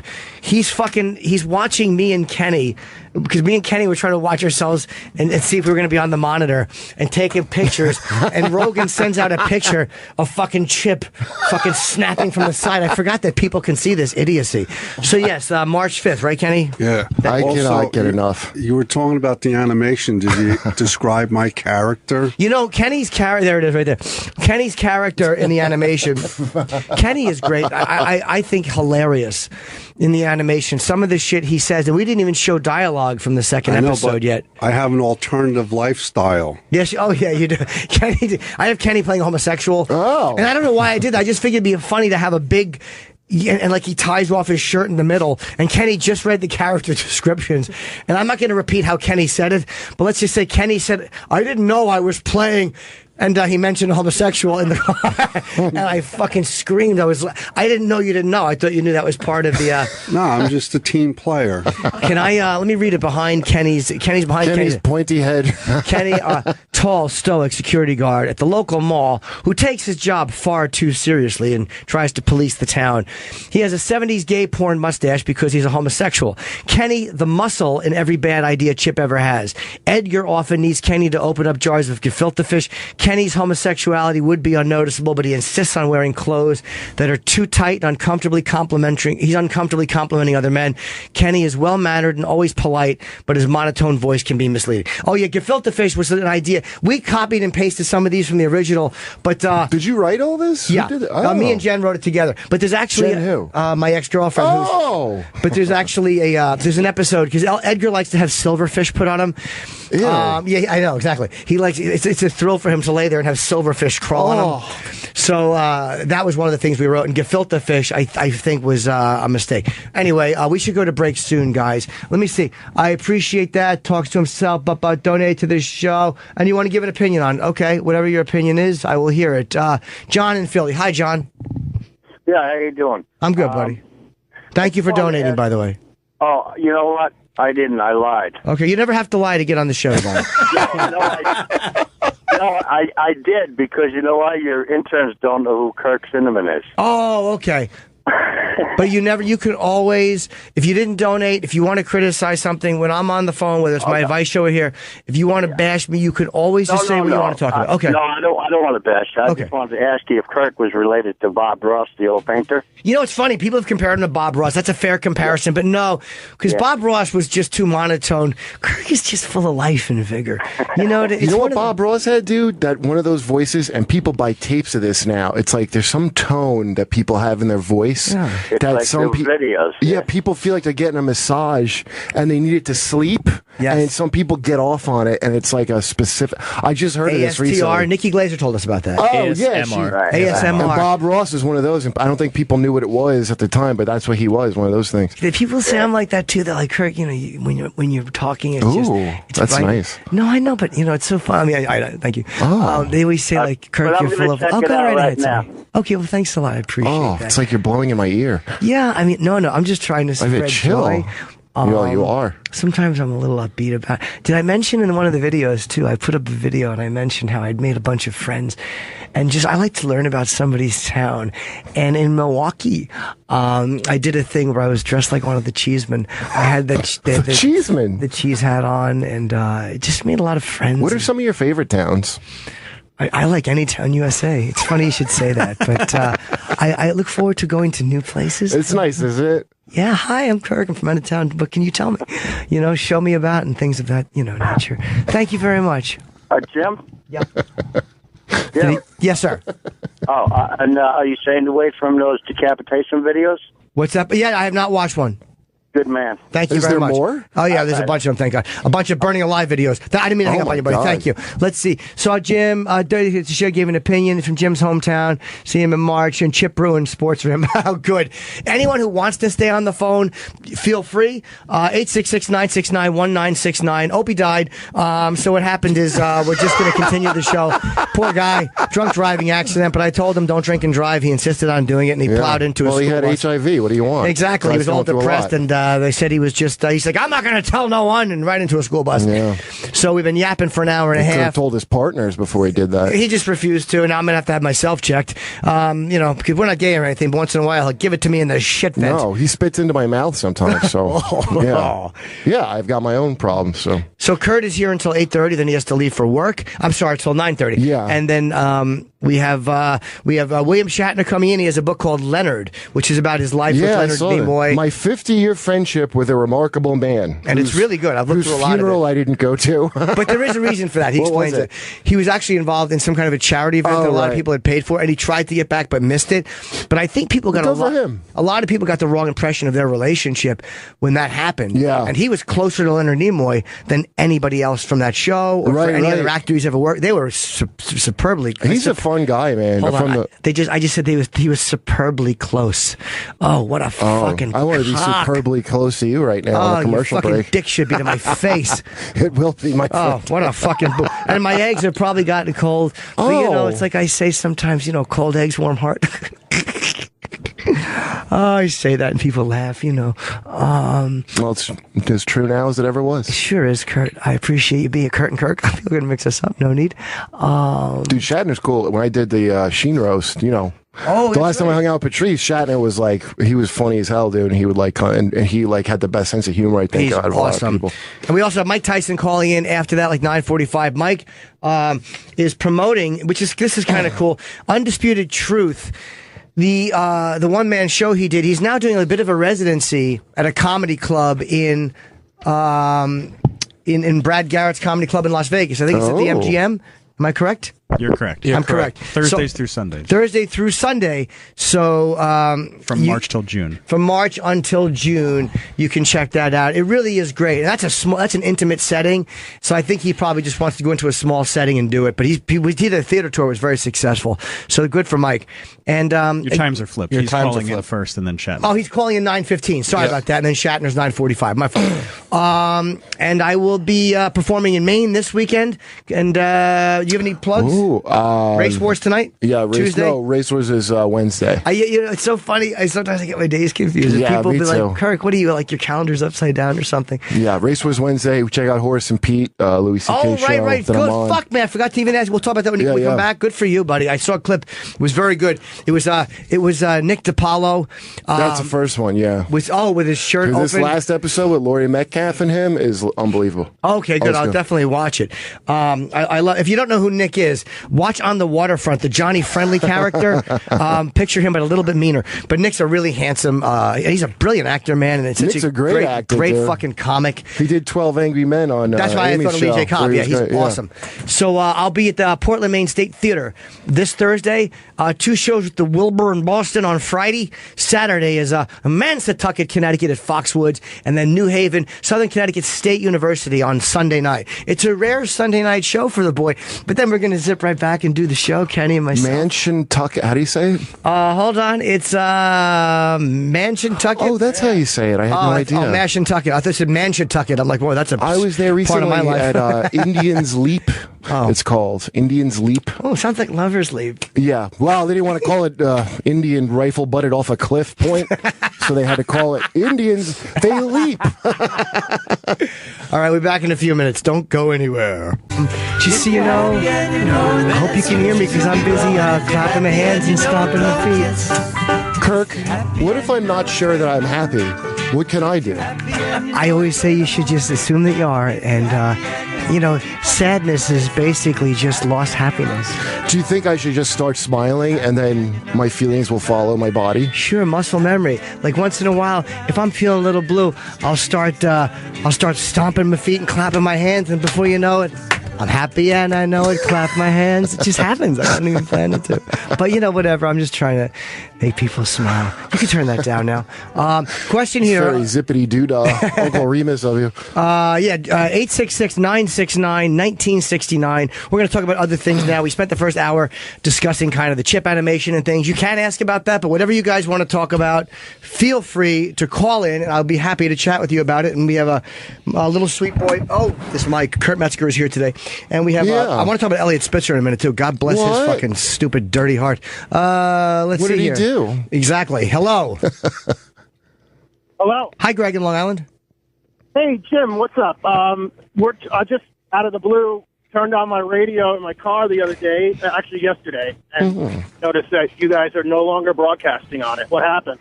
Well, that's got to be a mistake or something. What happened, Mars? He's wrong. Oh, Mars is saying you're wrong. Okay. There's a mistake. Maybe you don't get the channel anymore, or maybe you had a subscription and it ran out or something. Well, I called up India, and they told me last night because of vulgar language, your show is only going to be on the app. So you're full of turkey. Like my mother would always say, Chipper, stop telling lies or your nose is going to grow. So I apologize for the call, but that's what they told me. Piece of garbage. Have a great day, man. All right, goodbye. Now, let's see. Another Greg. 2 Gregs in a row. I mean, I don't know. Should I just say welcome to Greg Central? I'm just having a little bit of fun with everybody. Hi, Craig. Hey, how you doing, man? Good. Sorry to make you wait. What's happening? No worries. I saw you last Thursday in Chicago for the first time with my girlfriend. It was a great time, man. Thank you. That Both crowd of was the show. fucking amazing. It was really fun, man. We were curious. Is that story really true? The security guard and your friend? Oh my God, yes, 100%. Don't give away the ending because I've been telling it on stage, but it is totally true. That's 100% as it happened, line for line. Oh my gosh! Yeah, that's a true story. And that had us laughing, man. Thank you very much. I appreciate you coming to the show. Absolutely. Yeah, bye. Thank you, boy. Bye-bye. Fucking, I never thought I could identify so much with an ex-attorney general, governor. What happened? Elliot Spitzer, over the weekend, I'm reading the Guys Who Give Too Much exposition. You know, I'm on my way to the diner yesterday. I said, I could use a cup of coffee. Who gives a fuck? So I'm reading the paper yesterday, and I see that Spitzer's in the news again. I guess at the Park Central. And guys, feel free to keep calling in. We'll be happy to chat with you. He got busted because he's in like $1,000 night hotel suite, and he has some kind of an argument with a girl, and the police show up, and she's claiming he assaulted her. When did this happen? I want to say Saturday night because I read it Sunday morning. Oh, this Or is Sunday, an old thing that came out. He just did this? Oh, this has just happened. Saturday night. It's like the fucking guy. What? I was sure he was done with prostitutes. It's my new character, exasperated guy. Put a fucking paper today. And the Post really does once in a while get it right. Sweetheart, SUITE-heart. Apparently he had this girl up in his suite, and they argued about something, and it looked like she says he assaulted her. Now it turns out he says he didn't. And I guess she wrote a blog or something. At one time she was a $5,000 a night call girl, and her name is Svetlana. Word of advice, guys, you're always going to have problems with a girl named Svetlana. I don't trust any Russian female at all. They scare me. I wouldn't go near one. First of all, just Russians in general. I think the only people I'm openly just prejudiced. Like, you have to prove yourself not what I think of Russians. Why? And you can. I'll give you a chance. But by the way, I'm part Russian. That's why I have this big cabbagey head. But Russians are just like knuckle dragging fucking cavemen, dude. And then the women, God bless their hearts, had to deal with Russian men. So I understand how they have that vicious stripper energy of like, what are you going to give me? But I just couldn't. I mean, it's just horrible.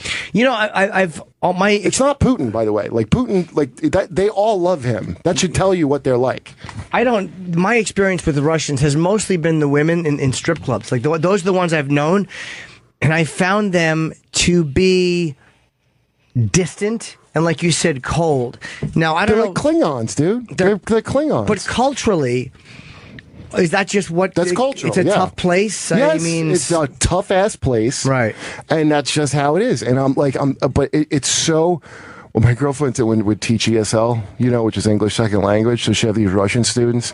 The shit that would come out of these dudes, just if you know any Russian male from Russia, try this experiment. Ask him about his feelings about gays and black people, and then just buckle up, for some real entertainment, because they will unabashedly just say the worst shit you've ever heard in your life. Well, yeah. I mean, there's too many people like that. There's right, but not like 99% of the. I think that one punk band's like the one, like they're like the one kind of civilized, whatever. Or that chess player, Kasparov. I like him. Gary Kasparov. Yeah, he's like a politician. We got a phone call here. Kevin in Philly. Is Jim creatively satisfied with Chip? Ooh, why did they read your question? I should just put you on to ask it. Sorry, Kevin. Hello. Hey, James. Good morning. How are you today? Good morning, buddy. So, quick question for you. Are you creatively satisfied with not just you tapping into Chip, but with the show in general, daily, your day-to-day operations in there when it's you and Greg Hughes? Oh, do you mean creatively satisfied with what we do? Right. Yeah, it's hard as a person, as a performer. Oh, boy. What's that? This is a long... No. I'm saying is this. What I'm saying is this. As a woman as in a comedy. performer, am I ever really creatively satisfied? No matter what I do, I fucking look at it, I go like, I should have done this and I should have done that. So I'm typically never creatively satisfied. That's like, I'm just saying as a performer, because it goes beyond radio. It's like with Chip or with anything I've ever shot or with stand-up, I'll always go, this should be better, or I should be doing more. You should probably quit if you don't feel like that, Yeah. You don't want to feel like you're done or satisfied. Now, do you mean with the cartoon Chip, or is that what you're talking about? Some of the radio. On both things, radio and shit. Because I feel like on the radio show, like sometimes you're on a roll and you'll start going left, and then the show just veers quick right. And I'm just like, Jimmy had something there, and it just fell off totally because I don't know. It is a weird thing, dude, to creatively collaborate with another person. Like, even somebody you've known for a long time. You are two individuals. And a lot of times you're kind of, you know, when you're doing something, like, you're kind of headed towards each other on a highway. And then all of a sudden, one's going right and one's going left. And it's like, what the fuck just happened? But, I mean, creatively, even if that doesn't happen, I don't know if I'd feel always creatively satisfied. I want to do more of my own thing, though. And it's not a knock on Opie or anybody. It's like, I'm a grown up. I'm a 47-year-old man. And it's like, I would love to do a podcast, and I really want to do that. Like, I've been saying I'm going to do that, and I'm going to do that. Or my own show. And that has nothing to do with not being happy with Opie. It has nothing to do with not being happy with Justin or Paul. It literally is just wanting to, hey, you're a fucking man. Act like it and do your own thing sometimes, too. Well, dude, watching Louis do this Horace and Pete thing, it's like really like... Thank you for the call, Kevin, okay? With yourself, you know? Where's Kevin? Yeah, I'm here. All right, buddy. Thank you for the call, okay? Thanks, James. All right, take care. Yeah, you know, with Louis, Horace and Pete, he told me about Horace and Pete, what he was conceptually doing, and he's just putting it on his website, and it's a new thing. Yeah. And the clip I saw had DePaulo and had you. So who do you play in it? Kurt. Oh, okay, cool. All right, so basically, I'm a more caffeinated me. Like, I'm supposed to be like really frantic. He said he wanted a tall, kind of a moderately obviously homosexual. So I'm happy he was. I'm kidding, Kurt. He's been having me play my homosexuality down a little bit for this. So how is it? What you're shooting is you're a high energy you. Well, it's just supposed to be like a heightened version, I guess. Okay. I mean, I'm pretty lucky he wrote me into it as a character. Just a guy who fucking butts in, not asked to, who runs his mouth about a lot of shit. Sure. I'm the only guy drinking coffee at the bar where everyone else is a drunk. Okay. And I don't know, what was the question? How's Alan Alda? Fucking awesome, dude. I love that guy. Kurt was texting me the other day. I was so jealous because you were saying that you were on the thing with Buscemi, and he's talking about Reservoir Dogs. Fuck. Yeah, he talks about all that shit you think somebody doesn't want to talk about. He was just volunteering awesome stories about all of that stuff. Can I tell you, I would walk off the air right now and let just static play if Buscemi was outside the studio and they said, yeah, he's talking about Reservoir Dogs. All of a sudden you'd be like, where did everyone go? Oh, Jim walked off the show to listen to Buscemi talk about Reservoir Dogs. I would have paid Louis money to just be there. But what it is it's shot like a play. So it's not like, when you normally shoot something, you have your scene and you do reshoots 7 times for, coverage and all that. It's not like that. We do like 3 or 4 takes. But you're there for the whole... I'm there for everybody else's scene, sitting in the bar. So you end up just having to hang out like it's a bar. So then you just end up talking to fucking Buscemi, dude, and he tells cool stories. So does Alan Alda. Okay. Yeah, I mean, Alan Alda, I met once. I had a conversation with him once. I'm so in awe of Alan Alda. I love him so much. There's very few people. Oh, we didn't finish talking about Elliot Spitzer. We'll get back to that. This is a good question. I don't want to give too many details to this person, but let's just say hello to Brian in New York. Hello, Brian. Hey, gentlemen. How are you this morning? Hi, Brian. Hello, sir. Big fans of both of you guys, actually. Listen to Race Wars all the time. And thank you. All you guys had Patrice Benefit and everything else. I was wondering what's going on with the IFC thing, because I was actually in the audience for the pilot taping. Ooh, I'll let Jimmy tell you. Kurt and I were just talking about this off the air. IFC did not pick up any of their pilots. What happened was we shot, it's just a talk show. And I thought, what IFC, the direction they've given me, is they said, we want this, first and foremost, to be funny. More than anything, It's got to be funny. And I think the episode we shot was really funny. Like, I saw the fun, and I'm ultra critical. I hate everything I do, as do most of you. But, sir, your wife is talking. I would always do that when I would hear whenever my girlfriend, I would drive by a fire engine. I would always go, would you say something? And she really hated that after a while. But, so what happened with IFC, was the IFC really liked the show. We delivered them a funny pilot. Michael Che was the interview. He was great. The segments we shot. We're gonna let you go, sir. Listen on the radio, okay? Because your phone's distracting. Okay, buddy? Yeah, buddy. But do listen. I'm going to answer your question. Thank you for the phone call. They liked it very much. Their parent company is AMC. AMC saw it, and they said, yeah, it's a white guy with a talk show. It's like, we can't compete with, how are you going to get people to watch this when you have Craig Ferguson over here, you have Fallon over here, you have Kimmel over there. It's another white guy with a talk show. Right. And they said, but we like Jim, and we want to do something with Jim. So they had us reconceptualize it.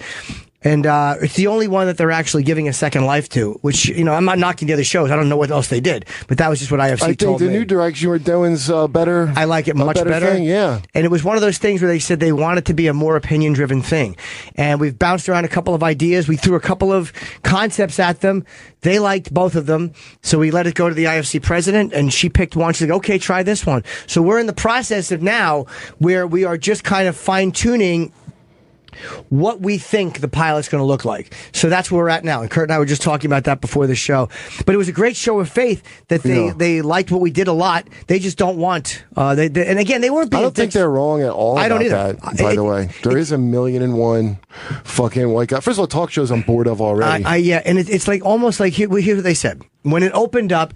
And they see, like, I was happy with the monologue we did. I thought it was funny. Yeah. But they said they open it up, we know exactly what it is. It's a monologue, it's talk show. We want to not know exactly what it is when we open up on it. Like, the points they gave were very, very fair. And normally, as a performer, when you hear they're not going to do something, you get hurt or you get mad. But it's like, I couldn't argue when I talked to them. I was like, they're not fucking wrong. So we're happy to be doing this, and hopefully this will go. You know, I'm happy they're giving me another shot at it. It's almost like, you know, you get out there and you swing and you hit a foul ball, but they say, we took a good cut at it. We take another swing. Someone here, hold on. And Louis, by the way, this is why I like Louis C.K. Not just because he uses his friends and everything, but Frank in the Bronx. Oh, Frank was better. Little Anthony tribute. Hello, Frank. Good morning, Jimmy. I love the show. Hello, Frank. Thank you. Welcome to Norton and Friends. Oh, look at this. Dude, since Opie passed away, we do have, God bless. HIV Opie. Oh, my goodness. HIV Opie. He had an car accident, rushing to get medicine. You know they can't give him a blood transfusion. No. Hey, Kurt.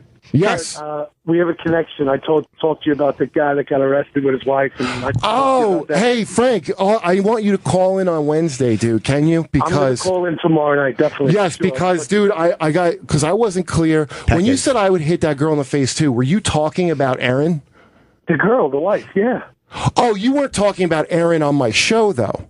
No, I was... dude, okay, listen, Frank, please call in on Wednesday, because Erin, you know, she got punched in the face randomly, and she took it when you said that to me that you would punch her, and she thought we were laughing at the idea of her getting punched, and I didn't think you meant that, and I'm glad you called in, dude. It was the wife. Remember we were talking about... No, dude, I was going to try to get you to call in again, and there's the other thing, the part about, strip searching, I took that as a joke, the one guy, Nick, that was there, took it as like, oh, this is a shocking, horrible thing. I'm like, well, why? It's not like something actually happened. That was a total joke. We'll call in Wednesday, will you, Frank, about that? Because I want to replay the clip and clear that up, and I'm really glad you called in right now. That's fucking awesome. That's good. Do you know who this guy is? Yeah, but I know what he said, though. When I got in that fight at this Comedy Cellar, yes. Remember I was on stage and some guy's wife goes, "You stink," right? Which is probably a valid criticism. Actually, you can't sue her for slander.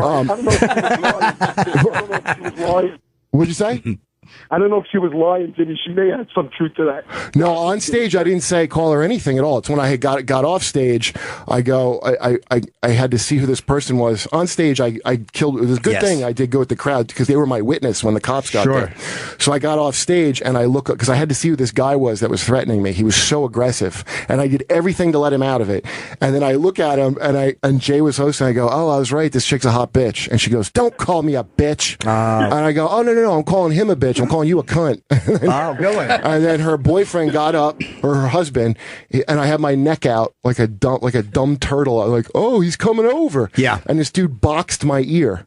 Do you remember that? I do remember. I kind of fucked him up at the cellar, and his bitch wife called the cops to say the comedian assaulted him. And I was at the hospital getting my ear checked out, and he ended up getting arrested. Right. Because you can't just assault somebody. It doesn't matter if I called your cunt wife a cunt, which she was. Yeah. And Frank called in with a little post PS on the story. It turns out the girl got arrested too. She took a swing at a cop. Is that what happened? Frank? That's exactly what happened. Took a swing at a cop, ended up divorcing the guy to hook up with a black cop who was one of the arresting officers. Am I saying? Is that right? All right, so this story went from violent to dishonest to my dick is out. Yeah. I love it. he was actually in the precinct. He wasn't the arresting officer, but he's now laying the black pipe on him. Okay, so you said, here's why we picked up the phone call. Because, the sexy story aside, sir, Frank in the Bronx says, I know Buscemi, I could get you a photo. Well, so does my friend Kurt. And how do you know Buscemi? I know Buscemi because his Chris from the Sopranos and my cousin own a production company, and Buscemi's a partner in that. So I get to see him every once in a while. You know, I've met Buscemi one time. His face is a little weird. Like, it looks like his face is almost like putty. I don't know if you noticed that. It's weird. Bill Buscemi's weird looking. No, I've never noticed that. Yeah. You noticed that on the phone with him. But in person, it seems less weird. And I was like, girls on the set were very, believe it or not, were like getting really attracted to him. Of course. He's the most likable dude. And he's so talented, dude. His talent. Here's the thing with Buscemi. I was at the, was it the McCartney show or Springsteen? And I see Buscemi. So I just tap him. I go, like, it was like a crowd of people. I'm like, I would love to take a photo. Hey, man, I'd love a photo. And he goes, nah. And he looked, and he recognized me. And he goes, oh, hey, man, how you doing? And we shook hands. He goes, yeah, sure. And we took a picture together. So I was really happy that he seemed to recognize me from something. Yeah, either that or he just thought I was a sick child. I convinced my... Thank you very much for the call, sir. Yeah, Frank, so you did... All right, Frank. Wait, One other thing. All right, Frank. We talked about Russian. Nothing worse than a Jewish Russian. Oh, my God. I think they're the only always in a hurry. I think that's the only shot they have of being okay is if they're a Jew. A Jewish Russian? Where you going, to pick up a bunch of pennies? Fucking chipper? I got Lamar over here. Lamar was telling me stories about your mama. No. Lamar? All right, goodbye. I'm hanging up on you. Sorry. You don't talk about my mother. Marvelous woman. She's a marvelous woman. So Elliot Spitzer just can't fucking stop being a dirty boy. And then apparently, I don't know if he said now the girl's not cooperating. Did he hit her? Did he not hit her? But they said, was he sugar daddying her? I fucking love Elliot Spitzer. I really, even though you can't hit a woman, but I understand that mania, that craziness to want to, he wants to sugar daddy. He wants a young, beautiful girlfriend. It's the old Mel Gibson disease where it's like, what does this girl say about me, right? And then when it's not she's not being going to be your arm carrier, it's a little self-esteem boost, so you lose your mind. But to do that with a Russian, you got to be so stupid to even think that they could ever have anything like loyalty for you. It's, I mean, look, I know one Russian girl. She's become a pretty good friend of mine, and we don't hook up, which is much more her idea than mine. And she goes to Moscow a lot, and she kind of dispels that they're all cold-hearted myth to me. It's not being cold-hearted. It's something like... Cold-hearted is the wrong way to put it. But there's a certain thing where, like they look at us the way we look at Canadians, and I will not stand for it. As what, lovely people? Like, yeah, I look at the Canadians as lovely. And weak, kind of, but not. But with, dude, I can't stand. I just can't stand their entire thing. My interaction the women has only been with the women. I've never had a bad experience with a Russian guy. I've never really dealt with many other than briefly. It's not even having a bad experience with them. It's just I know that their views are shit. But the women, trust me on this, are judging you first by your shoes.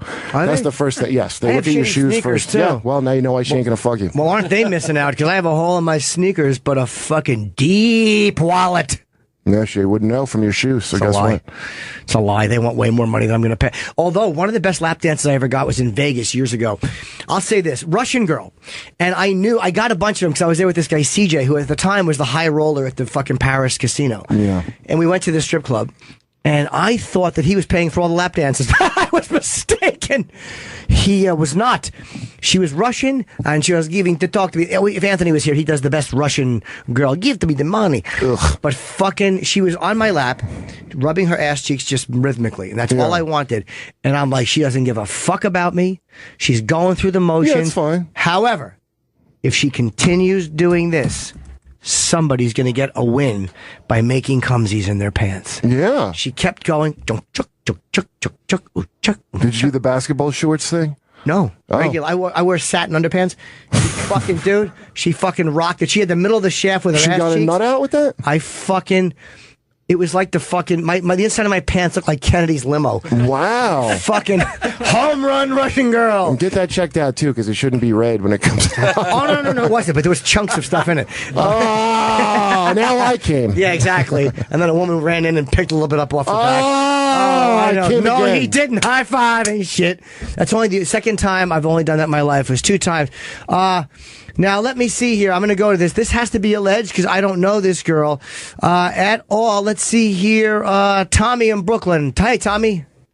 Hey, good morning, guys. How are you? This morning on 10 Wins, they said that he's not going to get in trouble because she emailed him apologizing for lying and that she's already in Moscow. Okay. Oh, that's good.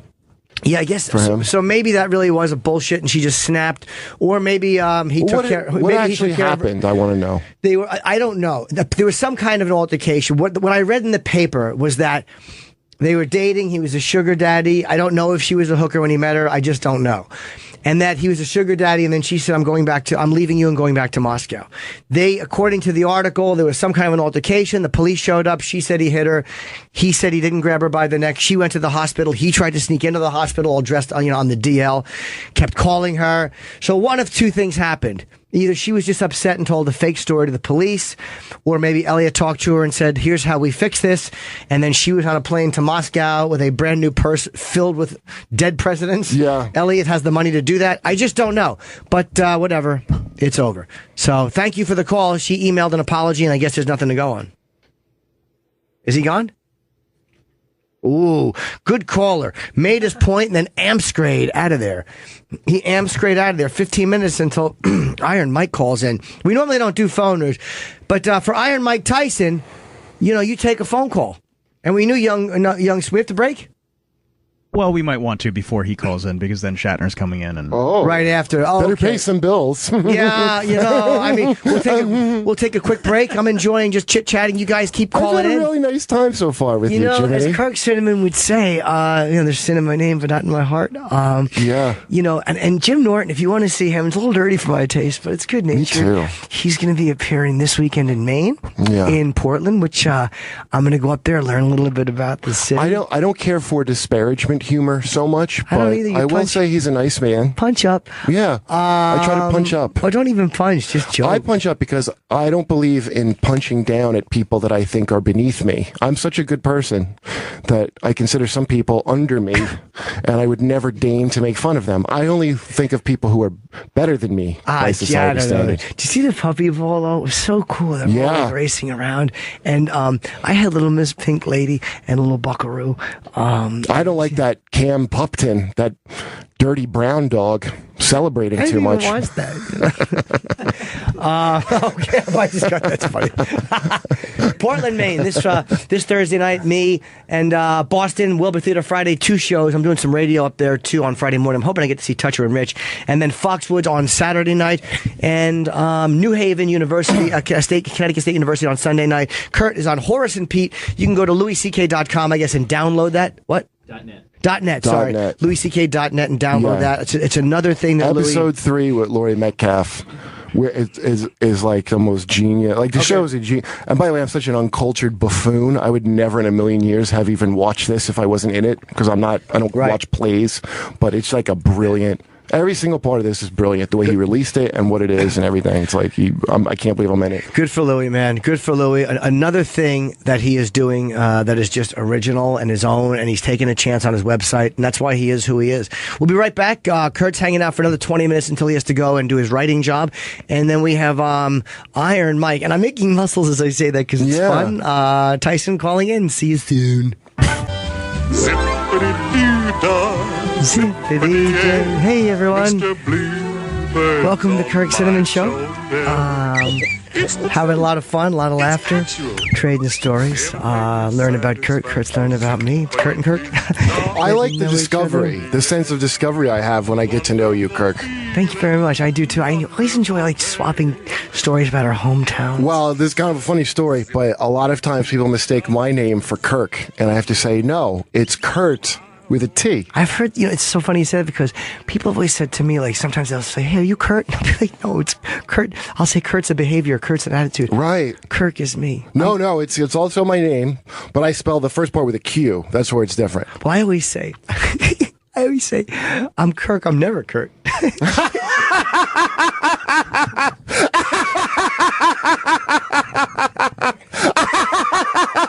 Oh, my God. Oh, what a fun day. We're having too much fun. That's, it's so funny. I was saying to people during the break, they're like, Kirk, how are you? And I'm like, let the police arrest me for having too much fun. God forbid. Knock on wood. Let me know when Mike calls in, by the way. You don't have to, you tell me. I don't want to hear me being Kirk Cinnamon. Who the fuck is this guy? I want to write something down. Talk to him as Kirk Cinnamon, please. Mike would go with it. Mike? Do you watch Mike Tyson Mysteries, that cartoon? Yes, I've seen it. It was really funny. Well done. I just blew my nose. I'm sorry. I have a cough button. I just realized. So all these times I've been coughing and didn't. They said Don gave me one a few months ago. Give you what? A cough button. Oh, that's what that button is? Like right now, if I do this, can you guys hear me or am I not hearing your phone? You still. Wait, is it working? Oh, the cough button's not working. Glad I didn't say anything. I'm glad I didn't say anything. Like, yeah, she's fucking a bunch of, and then all of a sudden name a group. Wow, that would have been a career ender. All right, I'm emailing. Yeah, how about you tell Don, here's how we handle this. How about this, Don? Get the fucking cough button fixed. I mean, I'm trying to fucking talk. I can't even. I was in a fucking concert. That's outrageous. And I can't even. You're a professional. You deserve more. Excuse me. I try to talk into the thing, but I can't. People don't necessarily like when I'm cheddar biscuits. I was at a concert yelling and screaming and having fun. What time is the show? People just call in with ridiculous questions. Go to the website, you motherfucker. Hold on. Hold on. I hate this mouse. Can you get me a table directly to the... Oh, that's the hang up. No wonder. Dispel Opinions About Russians was in Ukraine. Now I'm on Ukraine side. Let me go to this guy real quick. What time is what show are you going to? Am I on? Yes. Oh, sorry, Jimmy. I'm coming out from Long Island Sunday night. I'm coming to Connecticut. I'm taking the ferry. What time's the show end? Oh, what time is it? It's usually 90 minutes. My opener will do about an hour and 20. I do a quick 10. No, it's about 20 in an hour, so about an hour and a half. So if it starts at 8, then 9:30. Whatever time it starts, 90 minutes after, okay? All right, sounds good, brother. See you Sunday night. Yeah, bye. I want somebody's mad at doesn't like my opinions about Russians, and I want to know what he thinks. Matt in Ohio. Hey, Matt. Hello? Matt, are you here? Let me see. Hold on. Matt? Do you prefer Matt or Matty Cakes? I'm kidding. I'm being cute. Why is he not there? I don't know. Maybe he's dead. Dispel Opinions About Russians was in Ukraine. Oh, maybe he's with a Russian and they killed him. Oh, my goodness. Usually people are on the Ukraine side, and I want to know why he is pro-Russian after, because they are, by the way, totally just invading Ukraine, and they're not right to do it. I hung up, so I don't know where he is. Oh, I was hoping I'd have my horizons broadened. What? He didn't hang up. He didn't hang up? Where is he? Oh. No, you didn't hang up on him. Oh, I meant to hang up on him because he's not there. Hello? Click on him. Now I'm trying to hang up on him because Matt? he's gone. What's going on? What's wrong with You have to unlock it and then hang up. How do I unlock it? Click the number again. Why don't they stop? But is Hello? he there? Matt? Oh, my Lord. Now I hung up. Whatever. Boy, well, you gotta unlock it. Why does it get locked? So you can't accidentally hang up? Jim, I thought I was going to have my mind opened, and now I'm sitting here like an asshole. That's all right. I think the bottom line is this. You saw that somebody was willing to open your mind. Yeah. And I think that's really important. Look, I'm a bigot, but I can be reasoned with. Oh, by the way, Antonin, is that how you say his name? Scalia died. Yeah. The very arch conservative. Him and Clarence Thomas are, I want to say, the two most know, conservative. Jimmy, because I was all one of these people, one of these hate-filled people celebrating his death. Were you? Yeah, but I mean, look, you can't vote them out, so what are you supposed to do? Not be happy that they died? It's the only way they leave. Fair enough. But I didn't know, I have to give him credit, he defended my beloved violent video games. So I got to give him points for that. Nicer part of hell for him for defending that. But he's got 1,000,001 god-awful. I don't like his opinions, but, that's what the court is. It's a balance. He represents a large part of the country and interprets the Constitution in a conservative way. Well, when people say don't say horrible, now's not the time to say horrible things about say it. horrible. Fuck them. What they're saying, but they don't, it's what they're saying is please don't gloat about the loss of power to conservative types like myself. That's what they mean. Well, all I know is it's not their grandpa. I was at the ranch this weekend. They had me drop off a pillow. Jeez, they found the guy with a pillow on his face. They're saying it might be suspicious. All right, we got Mike. Oh, wait, did you see the guy who thinks Scalia was murdered that looks just like me? There's a fucking guy on YouTube that it looks like me. We're gonna pick up. Hi, Mike. How are you? Hey, man, who got murdered that looked like him, he said? There's a guy claiming Scalia got murdered. Okay? And he's on YouTube. And if you go on my Facebook, I put the video up. But the dude looks like me. This Dude, is it's Kurt, hysterical. This is Kurt Metzger, Mike. Hi, Mike. He's an odd-looking man. He has big bug eyes, so anybody who looks like him looks like... Kurt, man, that could be an early message that they're coming to get your ass, the Grim Reaper. Who is? Grimmer. The Illuminati? Oh, my Illuminati? No, it's just a What's picture. the Illuminati? Hold on. I love that word. Don't act like you don't know Do you what that believe in the Illuminati? That's a big thing. People think that there's a secret power structure. Do you subscribe to that or no? I do, and I hope they'll let me join. Mike? Hey, listen, we all know the secret power structure, but I'm sure it's not no damn Illuminati, whatever you call it. Okay, so you're not on board with that. I always joke with the Illuminati too and stuff, you know, the Illuminati and Jay-Z and all these guys. And I don't think the Illuminati invites black people in there and stuff, you know? You know what?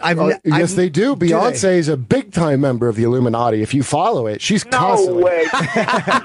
Oh, there it is. Look at the guy. Fly. Those guys got supernatural strength and stuff. All right. Dude, look, go in. It's on YouTube. Evidence is all capital. Evidence, justice, Antonin Scalia murdered. And evidence is all caps, and murdered is all caps. And the guy looks like... Yeah, Google that. It looks like Kurt Metzger fucked Nicolas Cage. It looks like I really did cut my own hair. It's very creepy. Look at him. So, Mike, you're promoting. You're going to be at Brad Garrett's Comedy Club. Man, yeah, my residency. I'm going to do Undisputed Truth and something. I'm going to work on some new material there. That's going to be so awesome. I'm going to be able to be there and recreate stuff that hasn't been recreated and stuff. You know, it's just going to be some serious stuff. Hey, one of us got in trouble over there, too. They said one of you got in trouble in the station. What the hell happened, man? When? Huh? When did it happen? Somebody said something in the station, and they didn't like what he said because he didn't have a good day, and now they want to take his job and make sure he doesn't. Who? That might have been. He said a bad word. You might be talking about Anthony Cumia. Over a year ago, he got. Anthony was fired. He should not have been fired because he tweeted some unpleasant. Right there, right? What's that? From your station, right? Yeah, the show used to be Opie and Anthony. Excuse me, and then Anthony got fired. That. Yeah, he got fired. Is that what you were talking about? Are you talking about Anthony? Yeah. Oh, that's old news. Yeah, he got fired. It was about a year and a half ago. Fired. 100%, he shouldn't have been fired. And Opie is not here today. Opie is home. He's had a herpes outbreak.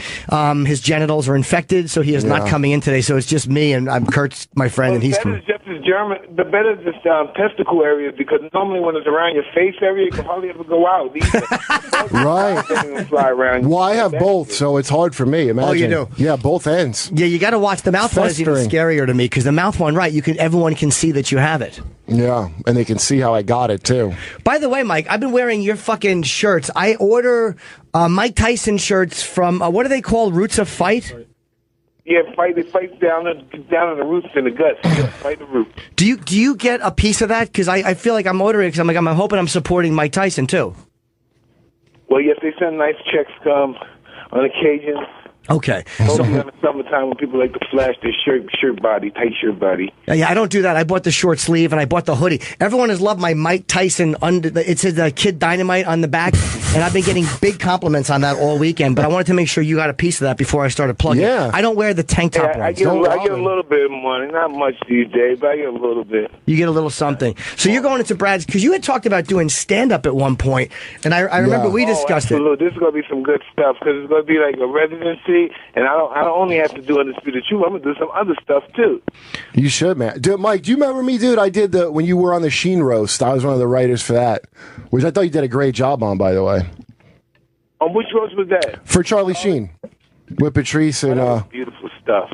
Yeah. I just wish the best for that brother, man, you know? Charlie, yeah. It's not the end of the world, baby. It's not the end of the world. As long as you got air, you can still do great things. Oh, right, yeah. Because he didn't have tiger blood. He had chimpanzee blood, it turned out. Kurt was one of the writers on... Kurt was one of the writers for Comedy Central, yeah. So you might remember him if you saw him. Hey, Kurt, brother, it's all love, man. I know I'm never going to know who the hell, homeboy is, McDonald's, Norm McDonald. Right. Like, keep asking me, hey, how's it working with Norm? I never met Norm. Oh, right, because people don't realize in a cartoon you don't really see the people. You just go in the booth and you don't, That's that I hear most of the name. They almost close to Tupac, you know. Hey, man, how would it work with Norm? How would it work with Norm's a great guy, huh? I wanted to say, I don't know the fuck Norm is. Dude, that cartoon's great, by the way, Mike. Queensberry for all this time, and I said, he's Norm. I'm talking to him and calling him Norman. Yeah. So are you doing any more animation? I would love to. Because the episodes you've done are really good, and it's just such an interesting. Adult Swim only, because Adult Swim you could basically base your opinion, and you won't get in trouble. Right. Hey, you can't work no more than other places. Hey, you can't work on my cartoon either, because that cartoon said you're bad. That cartoon said you're bad. So all the cartoons don't want you anymore. And shit. I'm glad you got your own, man. Isn't it? Yeah. Hey, what's the Russell charity? Bernie will do good. Bernie's going to do great then. He's going to really do good. What's the Russell charity? They have that on the prep sheet that you wanted to plug. What is that? Oh yeah, we have this charity for Generation X, and it's really interesting product. And I never knew Russell would be involved in something like this. We were at a radio station, right, Peter Rosenberg, and then he started speaking about his program, trying to keep Muslim phobia and anti-Jewish, Semitic, all that. You know, trying to keep all the hate down. Right. You know, but the hate doesn't die because people are carrying so many dead generations with them, and you know the dead generation lives on the head of the live, like it's happening today. Right. Yeah. So 10 generations ago, he took land from me in 2000 BC. We will get our land back. You know, and it's just that we never forgive. We always talk about forgiving, but we never forgive. Right. So Russell, is this Russell Simmons? That's us as human beings. We never forget. We want to feel, I don't know, noble or historic by revenging our past. No, you know what? You're not wrong at all, dude. There is no forgiveness in like the Christian sense anymore. It's like if you even apologize for something, you don't get forgiven. They want to nail your ass to the cross extra. And yeah, I think you're totally right about that. Especially once they know you did it. Yeah, you did do it, didn't you? All right, so let's chop them up real good, guys. I'm scared of the legal system's a hell of a thing here, isn't it? Yeah, I was watching something with you last night where you were talking about how scary the legal system was and how you got, when you were in jail, you got Mao and you got Che Rivera tattooed, just kind of as like a fuck you to the government. I just got Mao and Arthur Ashe. I did Che when I got out. That was a little painful, so that wouldn't have lasted good. I couldn't have held on to the pain too much in prison. Okay. But that was more a statement about the government and how dangerous they can be. Absolutely. What about this movie in April with Mike Epps, who I think is hilarious? Yeah, I love, dude. Mike Epps is great. The movie. I'm playing some guy that's, I guess I'm an ex-plumber / pimp that comes back, and it's like the Purge. It's like one of those prodigies of the Purge. Yep. Yeah. Mike Epps is insane, and I have a perm, and a big bald spot. So it's gonna look pretty for the ladies, you know. I saw you in a film is it called IP Man or Ip Man? Oh, right, the new one. What's it called? Later, Mike. Good talking, brother. Yeah, Kurt I'm staying, but Kurt has to leave. Where you going, man? No, I gotta I'm go staying. shoot a thing, man. I'm sorry. He's going to shoot. Are you related to Deborah Metzger? No, not at all. My name is Metzger, but Metzger is just a German name that means butcher. It's like a job name, so yeah. There's a lot of Metzgers unrelated. You're like the KKK guy, right? Or like the KKK guy. Yeah. There's also a rabbi named Metzger, so let's not just act like it's Nazis only. What'd you say, buddy? They're probably related somewhere down the line. It's just a German job name. I mean, it could be. I don't know. If you see anybody I'm very distinctive looking, so. Yeah. If she has giant eyebrows and a big fat Turkish head, then maybe we're related. Yeah, if you ever see a giant egg assaulting people on Facebook, you'll know you've met Kurt. So, man, it's a pleasure speaking with you, brother. You too, man. Good to hear from you. And I love your cartoon, dude. So the so kindly, brother. So Mike, the cartoon, the show Ip Man 3, the film, I saw this, and you actually speak a little Chinese in this. Now,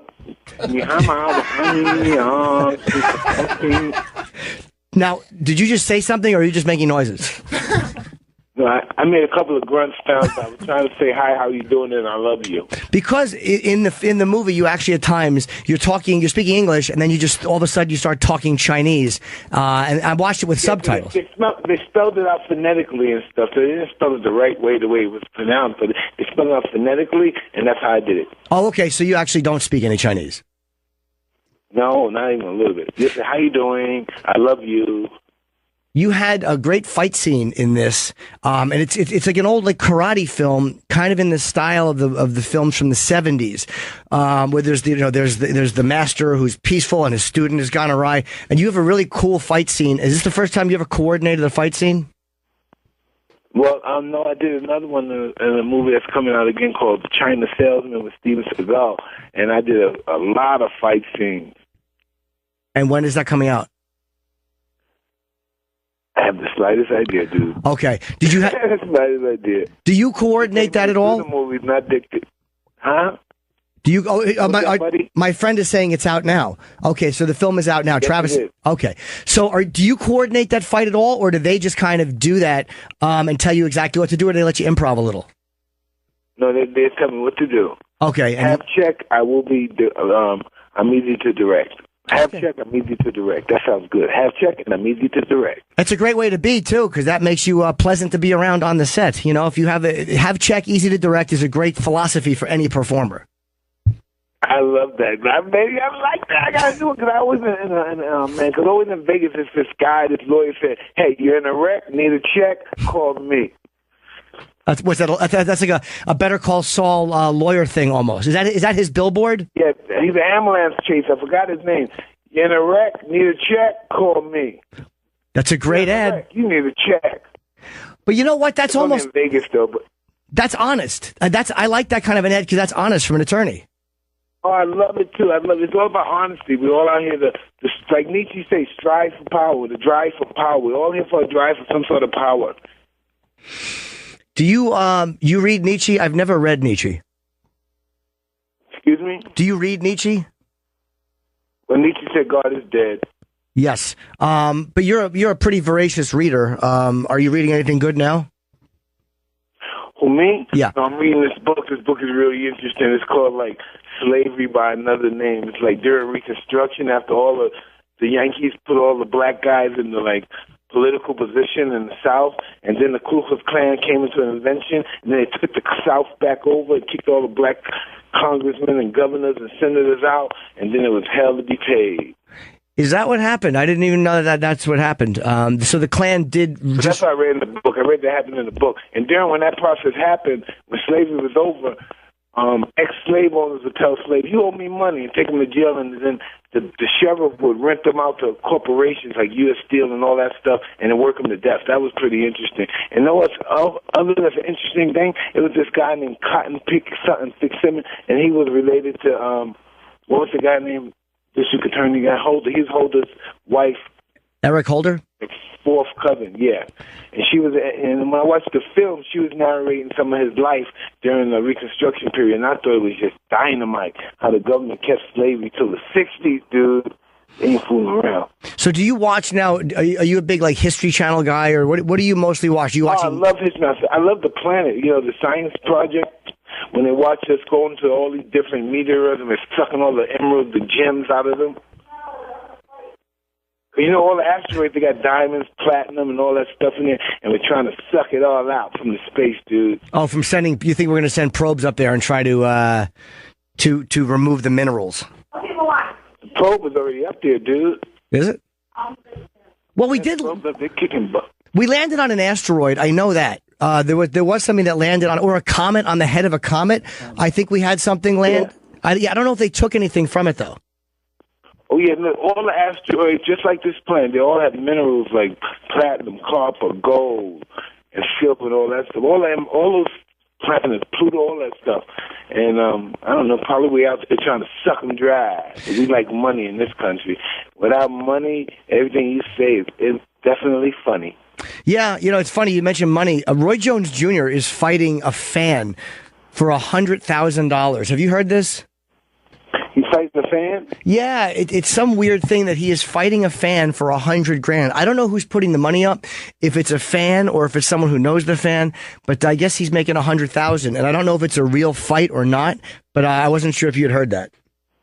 Oh, wow, that's pretty interesting. Would you do something like that or no? Excuse me? I don't know. Probably not, but, anything's possible. I never say no when it comes to money. You never know. Yeah, that is a good amount of money just to punch somebody for a few minutes, right? Who you know is probably you're going to smash. But it depends on who you're throwing punches at. Maybe he knows how to avoid punches and hit you. Yeah, I guess you have to take that into account, too. I'm just trying to imagine myself making $100,000 for fighting somebody. So when do you start? When do you actually start your residency at the comedy club? My residency, I think, starts in March 5th. March 5th. Now, when you talked about... I'm going to be up there. It's going to be a small arena. I'm going to be nervous. I'm going to be up there. And, oh, man, I don't know what I'm going to say. I'm going to say some stuff. Why are you going to be nervous? You did big theaters and you were great. I don't know. I love being nervous. Nervous is cool. Oh, you do like it? Mm-hmm. Does it ever I'm not nervous. I don't go on stage or go to a ring. I got to be nervous. Got to be a little nervous. Got to have that scaredness. So you don't find it paralyzing? Because being nervous affects people differently. Like, you don't find it to be a paralyzing thing? It kind of motivates you, or it gives you energy and moves you? No, and to perform in any kind of entertainment field, or be any field, you have to be comfortable, uncomfortable. If you're comfortable being uncomfortable, then you're in the right place. And so when you would fight and you would be nervous or afraid, how do you focus that into not allowing it to paralyze you when you fight? Many years of training, and it works on its own. It's just intuitiveness. Boom, here we go. Time to work. So when you do this, are you going to be going up like scripted, or are you going to start, say, the first 10 minutes of new stuff, or have you not even thought about it? Well, we haven't even thought about it, but my wife has some ideas, and when she started talking about I got some good ideas, I'm looking for some really good stuff. Yeah, my wife, she doesn't write much, but when she do write, it's really dynamic. Well, a comedy club is such an intimate setting, too, because a theater is like, it's almost like you're watching a film or a play, but a comedy club is a much closer experience. It's a much different feel to see somebody 5 feet in front of you telling this story. You're not just watching somebody on a large stage. And there's a possibility I might attack you, too. All the elements there. Yeah, there is also that fear. Well, good luck with it, man. I was really happy to hear it because I know we had talked about you doing stand-up and you had come into New York and you had gone into the Comedy Cellar, but you didn't go on. So I think you should come into New York and you should try it at the Comedy Cellar, too, and go up and do 10 minutes. I think people would be I want to do that. I want to go to the Comedy Center. So hang it out. Are you scared of doing stand-up? My stuff. Did it scare you? I would love to do it. One day we did a show. I forgot what city it was. The show we did, and all the equipment was broken. Everything was broken. We was in New Orleans one. It was outside New Orleans. And everything, the movie projector was broken. Everything was broken. I had to go up there without it, get naked, and do some skits. How was it? It was, resounding. Boom! Everybody was, I said, man, these people, a bunch of days, crazy. They're mad for anything. But yeah, it went well. Listen, I'm just surprised the guy, the promoter, didn't come back and say, hey, we didn't pay for that crap. We paid for Undisputed Truth. Right. We got the checks first because we didn't know what these guys were going to say. So you wound up having something go wrong, and that happens in a live performance sometimes. A mic cuts out, equipment doesn't work, and then you pretty much just did it from whatever you had to do without the visuals, and the audience knew that there was a problem, and they kind of went with you. Absolutely, but it was just incredible. Well, it starts, let me plug properly. Tickets are on sale this Friday, February 12th at 1 p.m. And it's at Brad Garrett's Comedy Club. It's inside the MGM. It's an awesome comedy club, because Brad's a stand-up, so he understands, what makes a comedy club work. And it's called Mike Tyson, Undisputed Truth, live on stage. And it returns for round 2. March 5th, baby. March 5th, not the 12th. March 5th. No, February 12th is tickets. Brad Garrett Theater, kicking ass. Gonna be up there doing my little comedian stuff, talking about my line, trying new stuff out on, about dating, internet dating, and all that stuff. And I always run into some. You know what I run into a lot? What? I run into a lot of down low extremists. I run into these guys. The next thing I take a picture of these guys, and then you say Mike Tyson is seen with them notorious ISIS. What's these guys? Sympathizers. That's what they are. Sympathizers. They're sympathizers. But to me, they're terrorists. And I'm in the picture with these guys. And I'm saying, hey, how did this guy get next to me? How did anybody I got all this security. How did this guy get next to me? Well, you don't always know when you take a picture who it's with. Someone says, "Can I take a picture?" You don't ask them if they have what their political affiliation is. Absolutely. I'm just glad they paid for that ticket to take the picture. But God damn. These guys let this guy take a picture of me. How you take a picture of me and the FBI, SWAT, CPO, and all this other stuff let this guy walk around like so cool? All right, so yeah, the tickets, I was reading an old press release. The tickets went on sale the 12th, and they are, March 5th is when the show actually starts. It's, I think, we have to go, Mike, because William Shatner is here, so we have to talk to William Shatner, who's... Mr. Shatner, that's my man. Yeah, he'll be in studio in a minute. The roast too. He's so... Yeah. Steven Shatner, God damn. Dr. Spock. Yeah, no, he's actually wrote a book. Right-hand man. Yeah, he wrote a book about Leonard Nimoy. It's called Leonard, and it's about his 50-year friendship. He's not here yet. He's walking in about 2 minutes. So I would like to see you in Vegas when I go. I would absolutely watch this again in the Comedy Club. I saw it twice live. It was a fantastic show. It's brutal. I'm going to bring your ass on stage, too. You're going to come on stage and talk about all of your infested sexual encounters. Yeah, I certainly would. I'd be happy to go up there and chime in with a golden shower story or two if people really wanted to hear it. Yeah. So, yeah, I'm looking forward to seeing this, man. I will be out in Vegas around that time. I'm doing a gig out there, so I'll come out a day early and see the show. Absolutely, man. Absolutely. All right, buddy. We can talk about some of these Martian women around here. They're Martians, man. They're Martians. They're just Martians. Yeah, it's a crazy city. I mean, it really is a crazy city, but... you know, I don't do well out in Vegas. For me, it's a very destructive place. I tend to misbehave when I'm in Vegas, so I like to get in and get out. If you're in Vegas and you don't misbehave, don't come. I guess that is what it's built for, right? Come. Oh, that's good, Simon. If you're in Vegas and you don't misbehave, don't come. Yes, but you spell come C-U-M ... and then people will show up. It's awesome. Yeah, that's cool too. But don't come. I like that. If you're going to get in trouble in Vegas, don't come. You're not going to get in trouble in Vegas, don't come.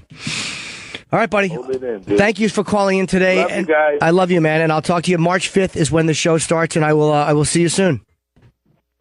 Thank you very much for being kind, brother. All right, Mike. Talk to you soon. Bye. Mike Tyson, yes, starting March 5th at, it's hard on the phone because you always get that, but March 5th at Brad Garrett's Comedy Club. And is William Shatner here? Bathroom stop. Oh, he's in the bathroom. I thought he was outside. That's why I rushed. Okay. So William is promoting Leonard, his 50-year friendship with Leonard Nimoy. And so here's what I'm going to say. So you were in Star Trek. Did you know at the time that it was going to be a big show? Or what were you guys thinking? Those are good questions. He's never been asked that before. No, I don't think so. I'm going to say, do you relate? You're going to the hard stuff right away. Do you relate to Captain Kirk, or do you not relate to Captain Kirk? You sure you don't want him to get comfortable first? What's that? You sure you don't want him to get comfortable? No, I'm going to hit him with this. Can someone ask Kenny? I would love a nice ice coffee, the kind I usually have. Okay. Thank you. I forgot Kenny can hear everything. I forgot he can hear when I whisper. I think he can't hear me, but he can. So, yeah, I actually want to go to Vegas and see Tyson's show. I wasn't just being polite. I would see that while I was out there at the MGM. It'd be kind of cool to see it in a comedy club and see what's changed. I don't think I'd go up on stage because the audience would not want to see me. Mike enjoys my dirty stories. The audience wouldn't. You know, it's amazing. Like when you do a private party and they're like, yeah, man, I love you. My boss is going to love you. Be as dirty as you can. It's like, no, you don't understand what you're saying. You don't understand that they're not going to enjoy this as much as you personally are. So yeah, Shatner's promoting his book, and I'm just stalling for a bit now because I don't want to get into something new. And I'll look up that Kurt Metzger video, as Kurt screamed loudly. It's evidence, justice, Antonin Scalia was murdered. And, you know, I guess I should plug my shows, Kenny is telling me. You got a show in Vegas you can see, Mike. Yes, I'm out there, what is it, May 27th. I will be at the Mirage Hotel and Casino, the Terry Fader Theater. You put Terry Factor Theater, but it's Terry Fader. Are you sure? No, I'm not. I think so. I'm not 100%. I wouldn't swear to it. I think it's F-A-T-O-R, no C. Yeah, that would be no factor. Yeah, F-A-T-O. Yeah. And also you can go, and my chip animation is up if you want to plug the Indiegogo. We discussed that for an hour this morning if you're just tuning in. And we can talk about that again after Mr. Shatner goes. And if you want to go and support it, feel free. And if not, I appreciate you checking it out either way. Opie will be back tomorrow. I'm by myself today. I had Kurt come in, but I was going to do the whole show by myself. But then Kenny said to me, that's a lot of talking. And I'm like, all right, maybe I should have somebody stop in Because I knew I had Mike on the phone, and then William Shatner. Is he still in the bathroom? That's what Roland has not said that they've left. Okay. Maybe he's dropping a deuce. I don't blame him. No. Captain Kirk has to. Yeah, he has a right. Book's really interesting, too. Just going through all these weird conversations they would have and these fights with the networks. I hope I can do the interview justice. I don't know what to ask him. I can help He you. didn't speak to him for I'm a Star Trek 5 geek. years. That's cool. You don't have to. What's that? He didn't speak to him for 5 years before he died. Well, I don't know why. I'll ask him about that. He doesn't know why. Okay.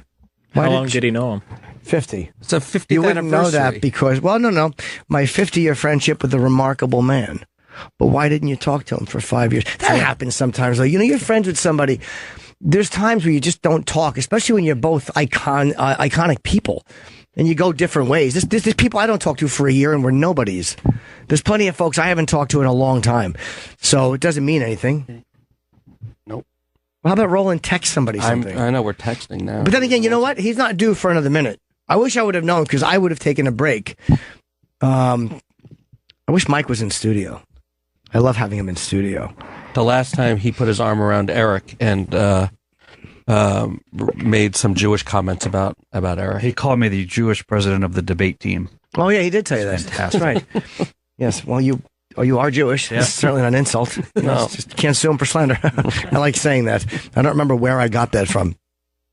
But we're just kind of stalling now and bouncing around. I don't want to start anything new because I know he's coming in. But I guess I can and then just stop it. I don't know why we act like if we start something new, it's all of a sudden, you know, it's going to be a problem. So, Donald Trump threatens a third-party term. Yep. Cool. Good luck, Donald. I'd vote for you even as an independent. There's our Trump segment. So Deadpool made history, $132.7 million weekend. Now, I'm guessing that's a history because it's a rated R movie. Correct. Good for fucking Ryan Reynolds. Biggest R opening, biggest President's Day weekend opening, biggest February opening. Yep. Cool. So I hope they understand that means that our movies are doing really well. Or I hope what they really understand is that people who promote on this radio program have record-breaking weekends. That's just what it is. Right. If you promote on this program, it's a record-breaking weekend. Guaranteed. Yep. Guarantee. Guaranteed, and I will put my money where my mouth is. We're putting that out to publicists right now. Yes, he is. Yes, we are. Yes, he is. What am I talking You're about? You're nervous. No, I'm not. Shatner's coming in. But I'm not nervous. I literally, this is why I said that. Because as you're talking, I looked down at Kanye West reveals he's $53 million in debt. And the smile I had made my mouth go the wrong way. I said, yes, he is. I was going to say that. But have him wait. Oh, here he is. Hello, Mr. Shatner. Welcome to the show. Thank you for coming in. Pleasure is mine. We are happy to have you. You look great, by the way. As always. You always look, every time I see you, you look tremendous. I didn't put a handkerchief in my handkerchief pocket. Do you think that makes a difference? No, I think it makes you look loose and relaxed. I think a handkerchief in the pocket looks too official. Let's talk about that for a moment. Sure, I would love to. You know the different variations people put their handkerchief in the breast pocket? What are the different variations? Well, you know, the straight, and then the tips, and then the flowery, and then the big flowery. I mean, what does that indicate, I wonder? I was going to ask you the same thing, because I have no idea. Neither do I. So shall we drop the subject? No, I don't think so. I think two men exploring is healthy. That's right. And you can blow your nose at the same time. Is that what that's originally for, or is it just a decoration? It's a decoration. I don't know. I think it's a decoration. But it's interesting. I think it's a character definer. I mean, it seems obvious to me that a straight, thin line of the handkerchief showing is a straight, thin line of somebody who's very precise and very business and professional and wants to appear to know what they're doing. Almost an OCD rigidness to a person. A rigidity is the perfect word. Better word. Yes. But what do you think the little point might mean? Somebody who might have a point, someone who's a little bit looser or a little more fun, or... Tentative, little tiny points. Look at this. This is fantastic. This is... We're looking at a photo. Bloody fantastic. Just see the photographs. Okay, so now a little tiny points may mean little tendrils of exploration, little tendrils of, hey, hello there, it's me. Huh? A little bit. Now, you get it sort of like, nobody can see that photograph. Then you get it so that there's nice points, and there's a maturity about the handkerchief. Right. It isn't tentative. It's there, but it's not overwhelming. Right. I think you've reached your maturity. I think so too. So you're saying there's different levels of maturity and aggression and confidence that come out, and it's all the story told through the handkerchief. Exactly. And then think about the guys who wear a big flouncy. Yes. Yes, they have an announcement to make. They may not even know it themselves, but there's a little something about them that they don't even know. Absolutely. Yeah. We have now diagnosed this whole thing about men's sartorial wear. Well, that's why you look good today. You're wearing a black jacket and slacks and shoes with a white open top button unbuttoned. I like that, loose and relaxed. I can't stand ties. Yeah, I don't like them either. And I needed a neutral suit because I came from Los Angeles on Sunday night, and I'm going back to L.A. tonight. Okay. I have 2 days to promote my book, Leonard, and I didn't want to carry any luggage. I didn't want to have to check any luggage, so I had to roll on.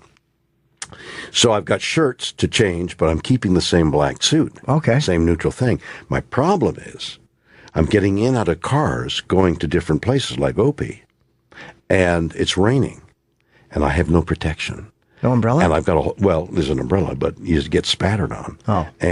And as I go through this day, as it's raining in New York City, I'm beginning to look more and more like I should have a handkerchief in my Fred's pocket. Yeah, or a second suit maybe to stop the rain that from would being... have helped. That's all right. You're William Shatner. Nobody minds. You look terrific. You look healthy. You look a little wild. I like that you have no tie, and that's why it wouldn't have been appropriate to have anything in your pocket. So I guess you conclude that I'm a little wild. You are a little wild. I am. You're the busiest person I've ever seen. You're always promoting something. It's a show. It was at one point myouterspace.com. It's a book last year. It's Leonard this year. Every year you are just, and I watched an interview with you recently, and it was fascinating because you talked about how you still think the Holy Grail is out there and that you haven't made it. Like there was something inside of you that just keeps going because you don't feel satisfied with where you are. Yeah. I mean, there's a song on an album I did with Ben Folds that I wrote about success. When do you know when you're successful or not? My conclusion is you never know. If you know you're successful, you're not successful. So do you feel like you are successful, but you're lazy if you're not doing something, or do you feel that there's something you still want to achieve? That's an interesting, perceptive question. I feel both. I feel guilty if I'm not doing something, which could be something wonderful. With my kids or a wife or I ride a lot of horses. I compete on horses. So if I'm riding a horse, and by that I don't mean a walk in the park, I mean really rehearsing this very stringent discipline, equine discipline, hour after hour, week after week. I've put in my 10,000 hours to become a really good horseman. If I'm doing something like that, I'm accomplishing. I don't feel the niggling of you can't be standing around, and it's not really you can't be standing around. It's I wonder what else is out there. What am I supposed to do? And things just occur. Like I just recently I was asked to do a Christmas album, and I said, "Here's what I'll do," and I suggested the direction that I wanted to go in, and they liked the idea. Okay. I'm going to do a Christmas album. I mean, that's incredible, isn't it? Yeah, it's one of those things where you can just do pretty much whatever you think looks like it's fun and it's work related, you just seem to do.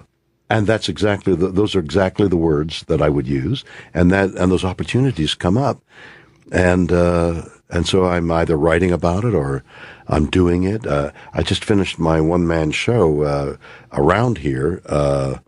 Not finished it. I did a 13-week tour, a 13-city tour that took me a couple of weeks, ending up at Westbury, Long Island, on the Friday night before the storm. Oh, you just made it. Okay. Well, yes, but I had to get to Joliet, Illinois. The next night. It was a Friday night. The storm hit late Friday night, early Saturday morning. All the airports were closed, and I drove 12 and a half hours from Westbury, New York to Joliet, Illinois, through the blizzard. Through the blizzard. Instead of canceling the gig. You can't cancel it. Can't cancel the gig. Good for you. That's great. Because you don't need, you could have canceled the gig and it would have been okay, but you wanted to make it. Absolutely. And even at Westbury when there were tendrils of snow coming in and people were late and I felt my whole body was feeling I got to get going, I got to get out of here. Sure. Because as now the curtain would come down ordinarily at 10 o'clock in the evening. Now it was like 8:15. I knew then it was going to be 10:15 to the curtain. Right. And if we held the curtain any longer, every moment I just felt every moment counted, and it turned out it was true. I just made it. As the storm hit with its full fury, I was in the Poconos, driving through the Poconos, and here's whiteout conditions for hours on end. I just made it to Joliet in time for a performance after driving all night. Let any lazy, fucking non-dedicated performers out. This is William Shatner, who does not need to do that. Iconic. And still wants to make the gig in Joliet. Let's be honest. I did need to do that.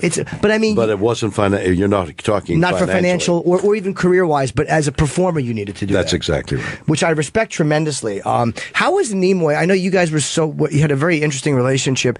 Was he the same as you? Because you guys are only two guys on Earth that really understood each other and what you were dealing with. Like, it was Kirk and it was Spock. Like, you guys just understood each other in a way that I think other people around you didn't. The characters understood each other. Is that what you're saying? No. I mean, as people and the effects you had as actors, you and Leonard, you were the two iconic guys from that show. Right. You were the ones everybody wanted. So you two had an understanding as actors and as people that I think other actors didn't have with you. Yes. But perhaps richer than that was the growth of a relationship that Leonard and I shared. How long have you been doing this show? I've been with these guys. Opie is out today, so I've been here since like 2000, something like that. But so that's 15 years. 15 years. So how well do you know him? Opie, I know pretty well. I mean, we don't really. Do you see each other outside? At the gym, we bump into each other. I catch him peeking. He's a creep, but I normally don't hang. Very funny. Thank you. I don't hang out with him a lot because he's married with kids. And let's be honest, I like handing cash over after a loving experience. So we have different. we've split. Or Ronda Rousey. What I'm trying to discover is that when you have an entertaining vehicle, a radio show, a long-time radio show, or a series, or a movie, or a play, the cast sort of fall in love. They're bound by the anxiety of performing well and making sure that they have the right things to say and do. And it's usually a battle of the cast against everybody else. That's the war that actors talk about. You got to go to war to make a movie because it's just a struggle. So you're bonded. When that vehicle is over, the series is canceled, the play is over, the movie finishes, you're best friends forever, and you hug and we'll see you tomorrow, and you don't because you've got something else to do. Yeah. And suddenly you're plunged on a journey that takes you at right angles to what you were doing with your best friends forever. And in some cases, never see them again. You've had that where you're extremely bonded, and then boom, it's over. Right. It's not even a divorce. It's a heart attack. It's a boom. You're dead. It's all over, and you don't mean to. You're going to call, but you've got to do, and you got to go, and then finally you're gone. And you all make new relationships with new people you're acting with. That, and you're also in battle again with another group. So Leonard and I were thrown into each other's company after the series was canceled. We were thrown into each other's company in a way nobody else was in any other vehicle because we made 6 movies together. We did countless number of personal appearances together on stage and all kinds of other things. So what would have been best friends forever goodbye was best friends for, hi, again, let's go to dinner, let's go to that. And gradually, this relationship, this friendship evolved in show business, the likes of which is rare. And you talked about being afraid of death, and he didn't seem to feel that way about it. Were you guys different in that way? Can you talk a little bit about how you both viewed dying? That's a really interesting question. He was much more religious in in a ritual way than I am. For me, the mystery is out there, and I can't put a name to it. It's a mystery, and I'm willing to face the fact that there may be no answer, or I die and there's the answer. Right. I don't subscribe to the cruelty of, if you don't believe what I'm telling you, somebody's telling you to believe in, that you're not going to be blessed. Right. You follow what I mean? So it's scary not to have that belief system that, oh, okay, I died, I'm going to a better place. I don't know if I die when I die, if I'm going anyplace. Right. That's the mystery of death and what's beyond. Leonard, I think, had more answers than I did. I think he did. I would love to have been able. In my one-man show, I talk about Timothy Leary, who on his deathbed took his last breath and said, "Of course." That's what he said. Wow. But what did he say of course to? We don't know. We don't know what he saw. And so I go on in the one-man show. Did he see the theory of everything? Did he see the answers that we all ask? At that moment when he could talk, before he couldn't talk, he said, of course. That's totally fascinating to me. If he was seeing something, he may have been just thinking something. We don't know. He may have been thinking of Raquel Welch, and she may have said, "Do you want to fuck?" And he answered her. Of course, exactly. Or he might have said, "Of course." We don't know. Right.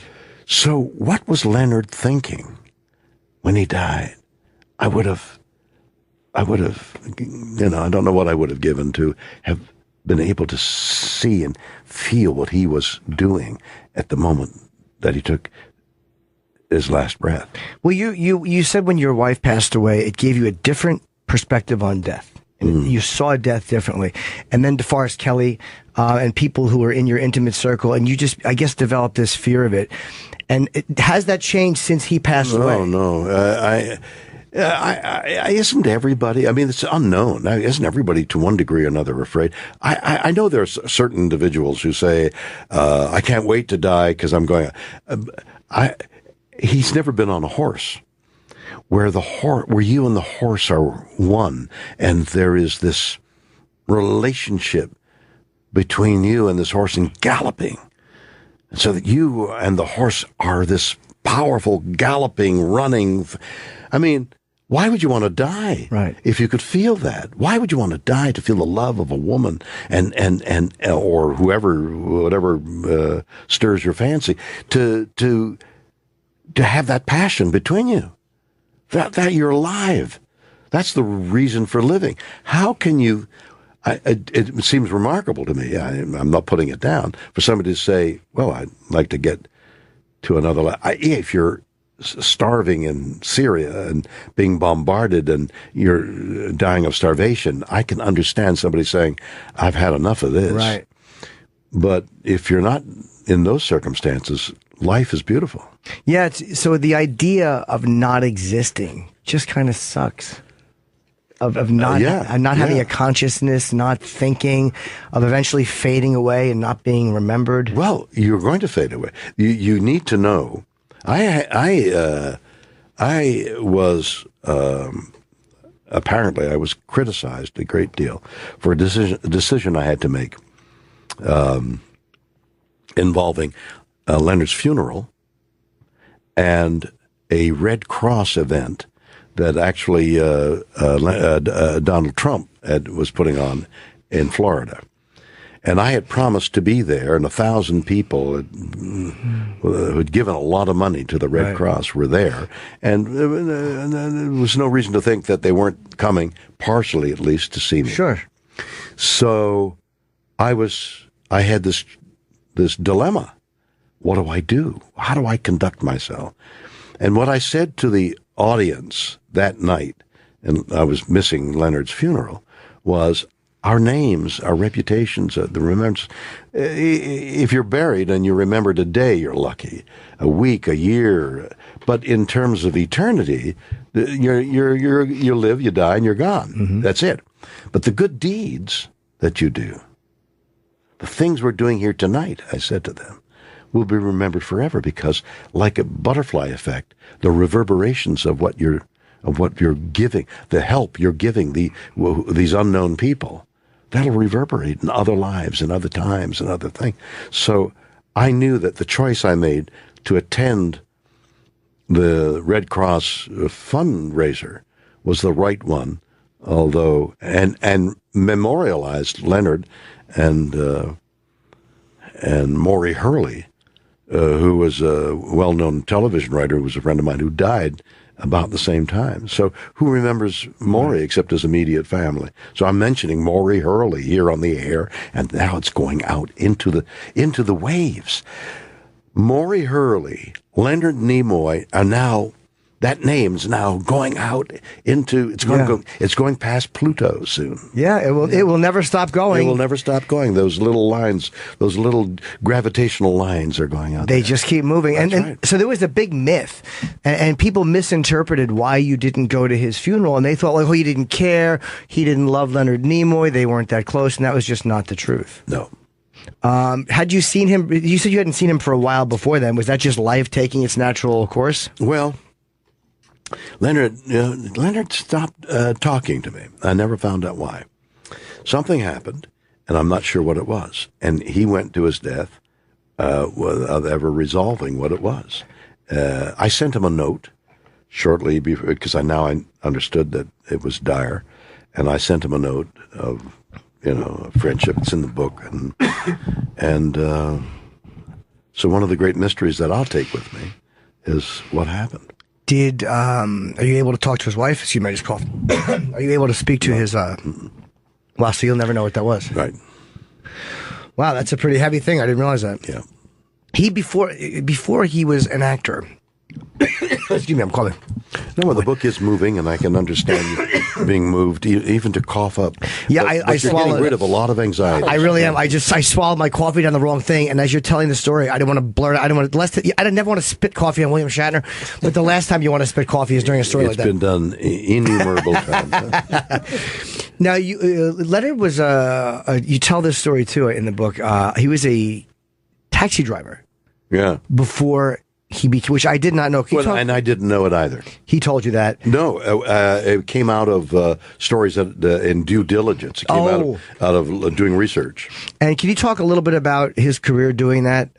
Because I thought it was very interesting that driving a cab. It was interesting that you mentioned it in the book, and there was obviously things that there was no way I would have known. Well, the book is partially also a biography of Leonard, in that he was a remarkable man, and he did things and accomplished things that I didn't know about, even as friends. That he would go off for, I guess, months and do something, and then we'd see each other and we'd talk about children or whatever the subjects were, but it wasn't necessarily about what did you just do. But when I found out what he had just done, it was innumerable things, a lot of things that he did that I had no idea that he was up to. So one of these things was when he was a young actor in New York. He'd come down from Boston. He was driving it in Boston as a youngster making money, and JFK gets in his and JFK is a senator at that time, and he gets in the cab, and Leonard recognized him, and they started to talk as he was being driven to where JFK was being driven to wherever he was going, to some meeting, and JFK was John Kennedy was more interested in Leonard, and got Leonard talking about himself, so that when President Kennedy left the cab, Leonard was impressed by the fact that this marvelous man was interested in Leonard. He said later that it taught him a lesson about being interested in other people. But JFK forgot to give him the money for the cab. So now you're in a dilemma, right? And he ran after him. So he got my $1.25. What balls? Yeah. What courage. I mean that in a good way. What exactly. Courage. I'm sorry. We had this great talk, but would you mind paying me? Did he ever tell you that story? He never told you that story in the set? No, he never told me that story. He had John F. Kennedy as a senator in his cab. That's the first thing I'd tell people when I met him. Right. Hello, my name is Nimoy, and I'd like to tell you about this JFK story. Yeah. No, but on the other hand, I was able to evoke a story because I did an interview show for 3 years on a network and got some great people to tell some great stories. So I was interviewing Leonard, and somehow this story popped out of him that he hadn't remembered himself, which was his father and mother at their home. His father's father, I think it was his father's father, might have been his mother's, but I think it was his father's father, lived at home. Leonard's grandfather lived at home. And Leonard's grandfather was from the old country and worked with leather, which involved making purses. And so he knew leather. And he was also the free spirit, the grandfather was, who, as the reluctance of the family to let Leonard be an actor, had wished Leonard well, and I think, if I remember correctly, gave him some money.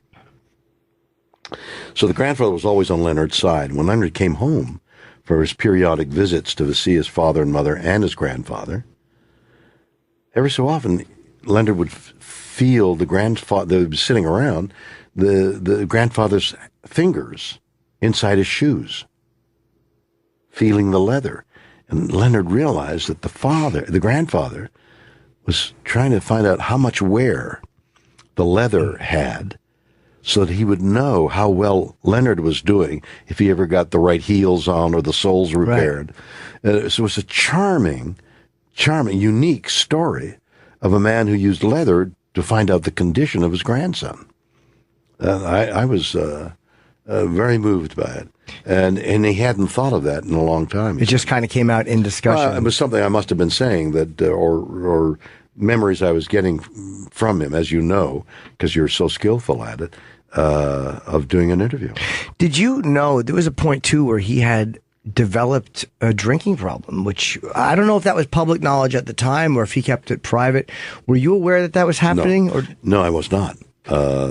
As often as I worked with him, he was never out of sorts. But what I found out later, as I did an album with him sometime afterwards called Mind Meld, and I did a DVD, in which was all about him, or us, I guess, in which we talked like you and I are talking. I talked with Leonard, and he started talking about that problem and how he had resolved it. He was one of those few people who had, you never beat addiction, but you can deal with it and not relapse. He never relapsed. Oh, good. So he was a sounding board for many people with the same problem. And he did enormous work in that area with AA and all that kind of thing. You married, and you've talked about this, you married someone who had a drinking problem. Yeah. And there was a part of you that wanted to fix it and thought that maybe a lot of people think that if I love this person enough. Well, you see, I work with animals a lot. I work with dogs and horses, and I've seen how love, well, human beings as well, I've seen how the salutary effects of love, how love can bathe you and cloak you and assuage your pain. But I guess you need, and certainly in human beings, and probably in animals as well, there's a kernel of all that remains. Whatever was the instigating factor, it takes more than love. But when you're romantic with someone, that doesn't occur to you. You think, I love them. Right. And this love between us will solve all these problems. And you assure each other that is the case. And so that that wasn't the case. No amount of love could help my wife. She needed more kind of help. Leonard tried to help me. And sometimes a willingness too, even with people, a willingness, whatever the problem is, a willingness to do something sometimes is the key. It's necessary. It's imperative that they have a willingness to try to do something. And when do you go from wanting the pleasure of whatever that addiction is to being in denial and saying, I got to get out of this thing, and what the terms is reaching bottom. When do you reach bottom? When you want to go from descending to ascending. When does that happen? And usually, in many cases, it's you can't go any further down. You're going to die if you take one more step down, and then you have to realize that you're going to die, and then you have to say, I don't want to die, because a lot of people are in that condition are saying, screw it, I just want to die, and in effect kill themselves by doing it. Do you remember the last time sometimes the last time we see people, I know a lot of times it's a great moment, and a lot of times it's like, try Taco Bell, and it's some weird little line you just say to somebody and you never know it's going to be the last time you see them. Yeah. Do you remember the last time you saw Leonard? I do indeed. We had been on stage making each other laugh like we had, and came off stage. I think we were in Las Vegas, and he had a private plane. He was quite ill at that point, and he had a private plane taking him back to Los Angeles. And we arrived I don't remember whether I asked him or he asked me to come with me on the airplane. So we were on this airplane together, and we talked into the night about things. He had asked me about a summer stock tour that I had been on 30 years earlier, telling him about some adventures that had happened, and we landed and we said goodbye, and that was the last time I saw him. And that was the last time you spoke. Mm-hmm. And so something happened that you weren't aware of. Exactly right. But at least the last time there's nothing worse than the last time you see somebody and it's an argument. No, I thought, to me it was the way it had always been, but it apparently wasn't. Had you two argued throughout your relationship in all those years you knew each other? Were there ever things that came to a head? Or No. There was never a harsh word that I remember there.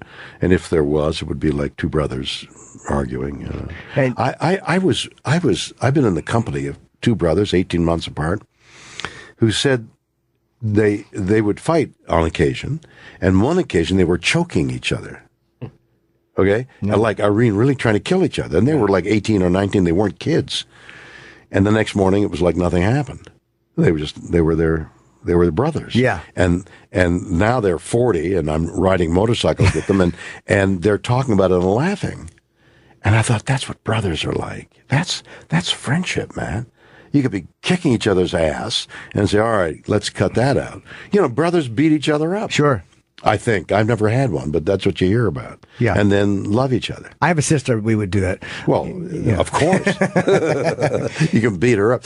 No, but that's what brothers do, I guess. And that's what, if there ever was a harsh word that I don't remember, it wouldn't have been enough to sever a relationship. Oh, no. And you talk in the book, too, about how helpful he was when your father passed away. My wife, yeah. No, before, I mean, no, my father, I mean, too. on Star Trek, right. when your dad had died, yeah. and you had to leave and come back and then perform in the show, and what he kind of did for you. Can you kind of describe how he was for you then?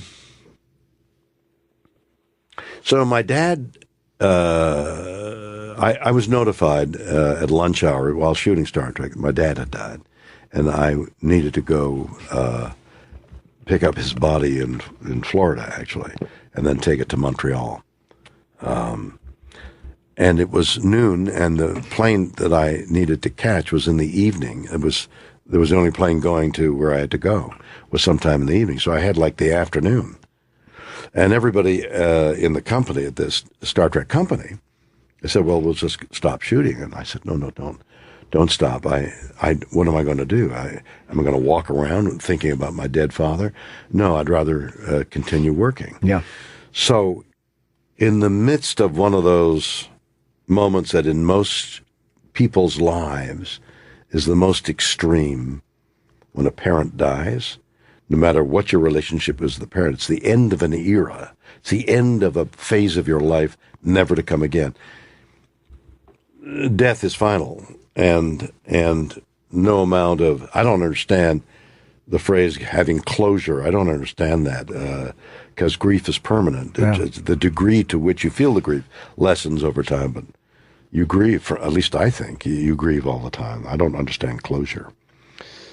So this momentous thing had happened in my life, and I was still trying to work, and the words that I had memorized in the morning wouldn't come in the afternoon.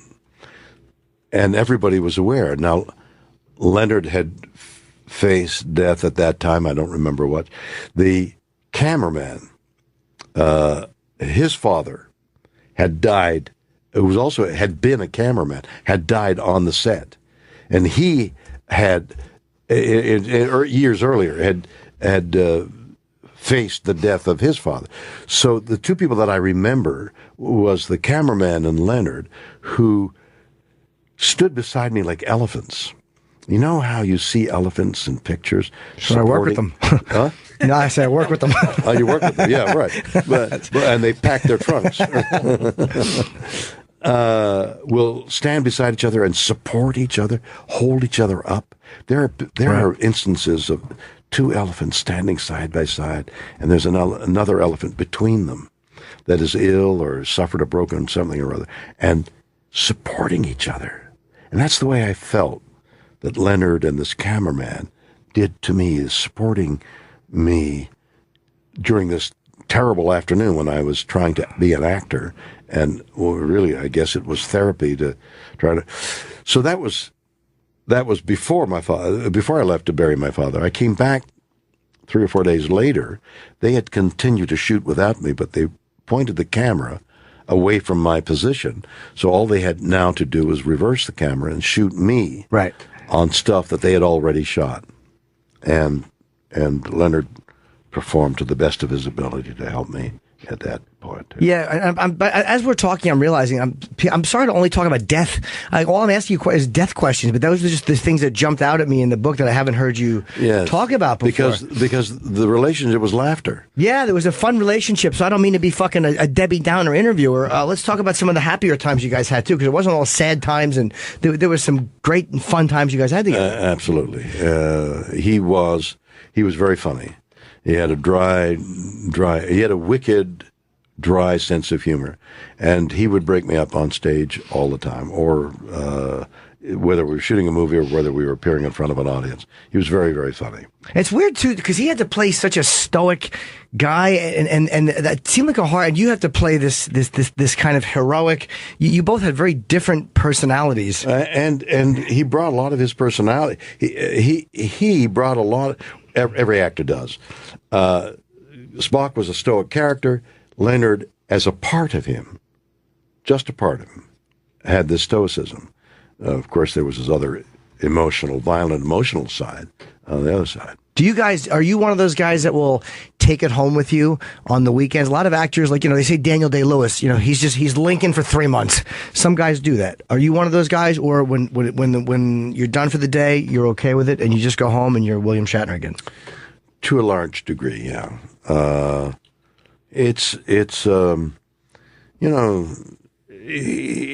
Acting is somewhere in between pretending and being.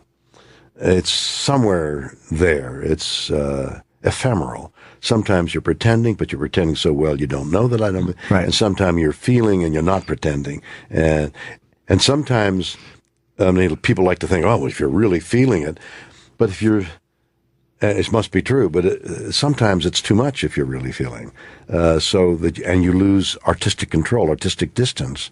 So there's something that can't be written down that constitutes a great interview, that you can't write it down. Here's how you do a great interview.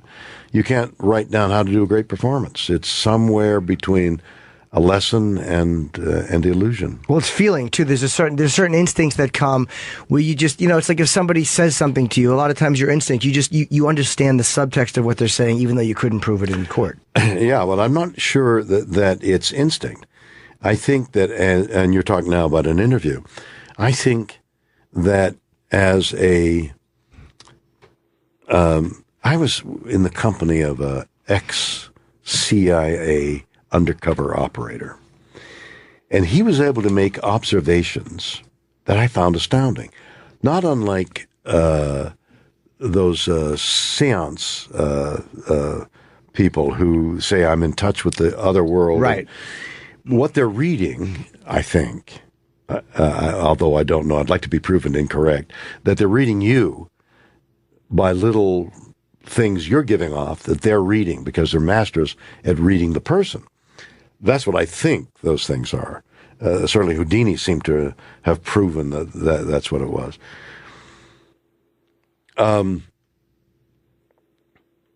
Where was I going with that? I don't know. Okay. But I was just enjoying listening to you. Right. And as you're talking, too, I was just thinking how Penn Jillette and guys like the Amazing Randy just Randy I worked with. Oh, you did? Yeah, and he was doing amazing things.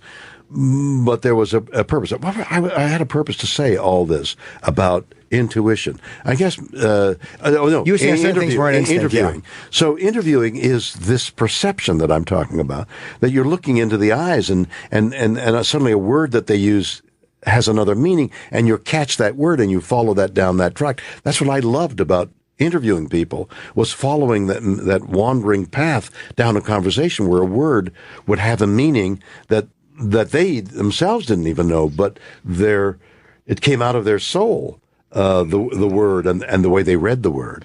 So if you're tuned to that visually and audibly, you can discover truths that the person themselves don't even know. That's where I was going. Well, you're a fun guy to interview and to talk to, and because you're open. A lot of guys come in here, whether they're musicians or actors, and they want to talk about the project, which is great, but that's all they want to talk about. And it's like, this isn't a 6-minute hit. We're talking for 25 minutes, and they don't want to reveal anything, or they don't want to, but you seem to be comfortable discussing anything, and that to me is what, that makes somebody really fun to talk to, when you know that anything you ask, somebody will explore with you or talk about, or at least give you an honest opinion on.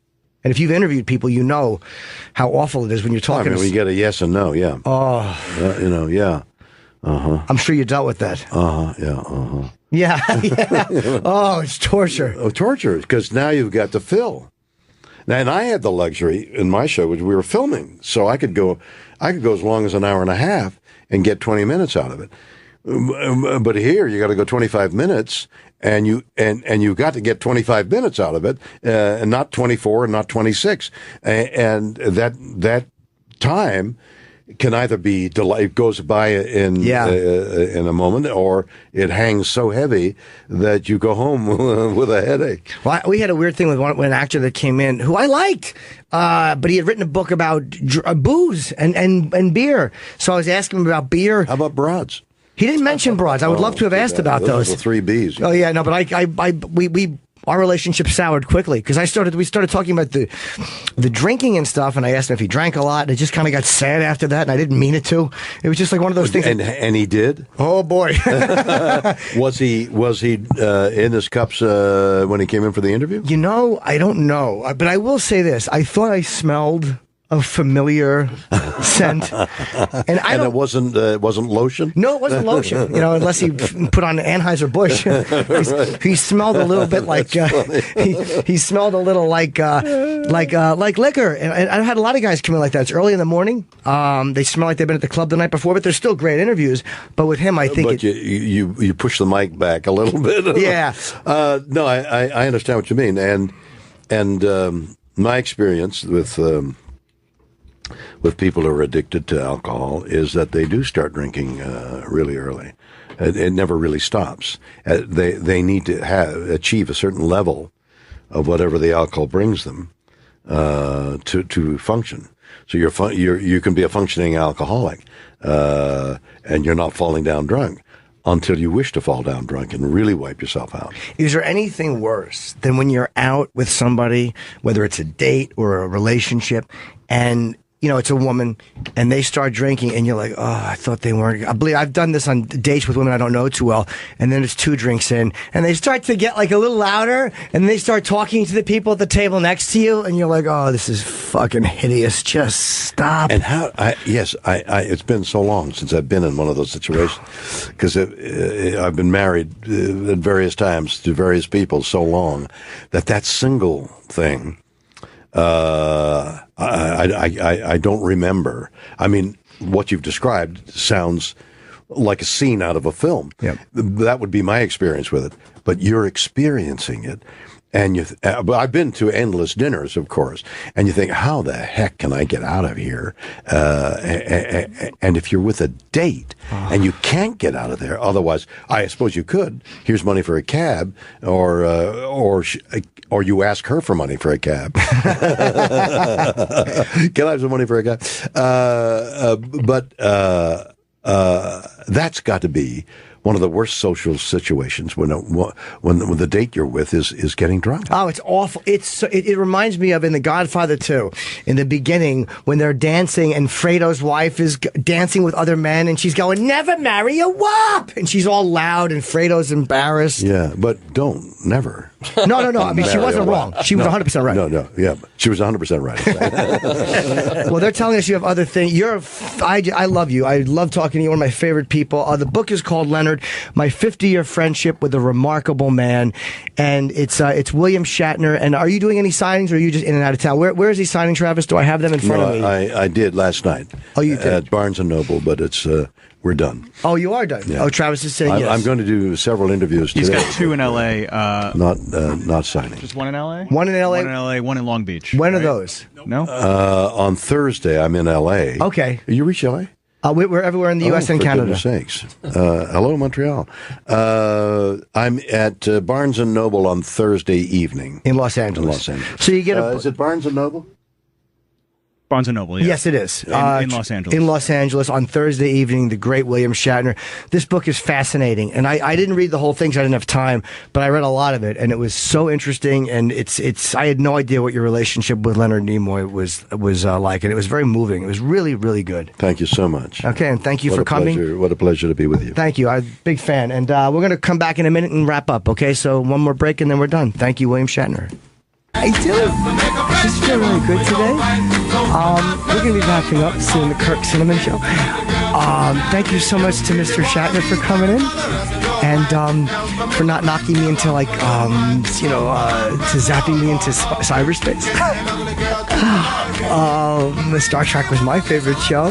And just thank you so much for not, throwing a bunch of photons on me or whatever it is that would happen in that show. Or for zapping me up to the moon or something. I don't mean to be so silly. Thank you, guys. I wanted to just wrap up, and I didn't want to make the great Bill Shatner sit through the fucking nerve of me to call him Bill. I didn't have the courage to do that while he's here. He's awesome. William Shatner is fucking awesome. Guy will talk about anything. He's just 85. 85. He's fucking. You always say when somebody walks in, you look great, but he does look great. He looks healthy and alive. His face looks great. He's 100% with you. Guy's just phenomenal. So don't forget, his book is called Leonard. If you're in Los Angeles, he will do a book signing this Thursday. And what I've read of it, it was amazing. And I'm not a huge Star Trek fan. You don't have to be to enjoy this book between these two. It's just about the relationship with them. And Mike Tyson, March 5th is when the shows begin at the MGM. He's doing a residency. It's a comedy club, Brad Garrett's comedy club. He did a theater tour. So it's a really intimate setting. So he's probably going to be bouncing around and fucking around with a lot of new ideas and playing with the crowd a little bit. So I would suggest doing that. I'm certainly going to see it when I'm out there. And I guess that's it for me. If you want to help the Indiegogo chip campaign, feel free to, I'm going to tweet out the link later and you can go there. I'll be putting up some new clips and the second episode will go up soon. So I appreciate your calls about that this morning and talking about it and telling me what you loved about it, what you didn't love about it. And keep emailing me and I will listen to suggestions. Even if I don't take them all, I'll read them all. So, all right, I guess that's it. And, my condolences to Opie's family. I'll be here tomorrow. I'm in Maine this Thursday, Friday 2 in Boston, Saturday at fucking Foxwoods in Connecticut, and then Sunday I will be in the New Haven University, whatever it's called. Southern Connecticut. So, all right, I'm babbling. Today was fun. Thank you guys. Goodbye.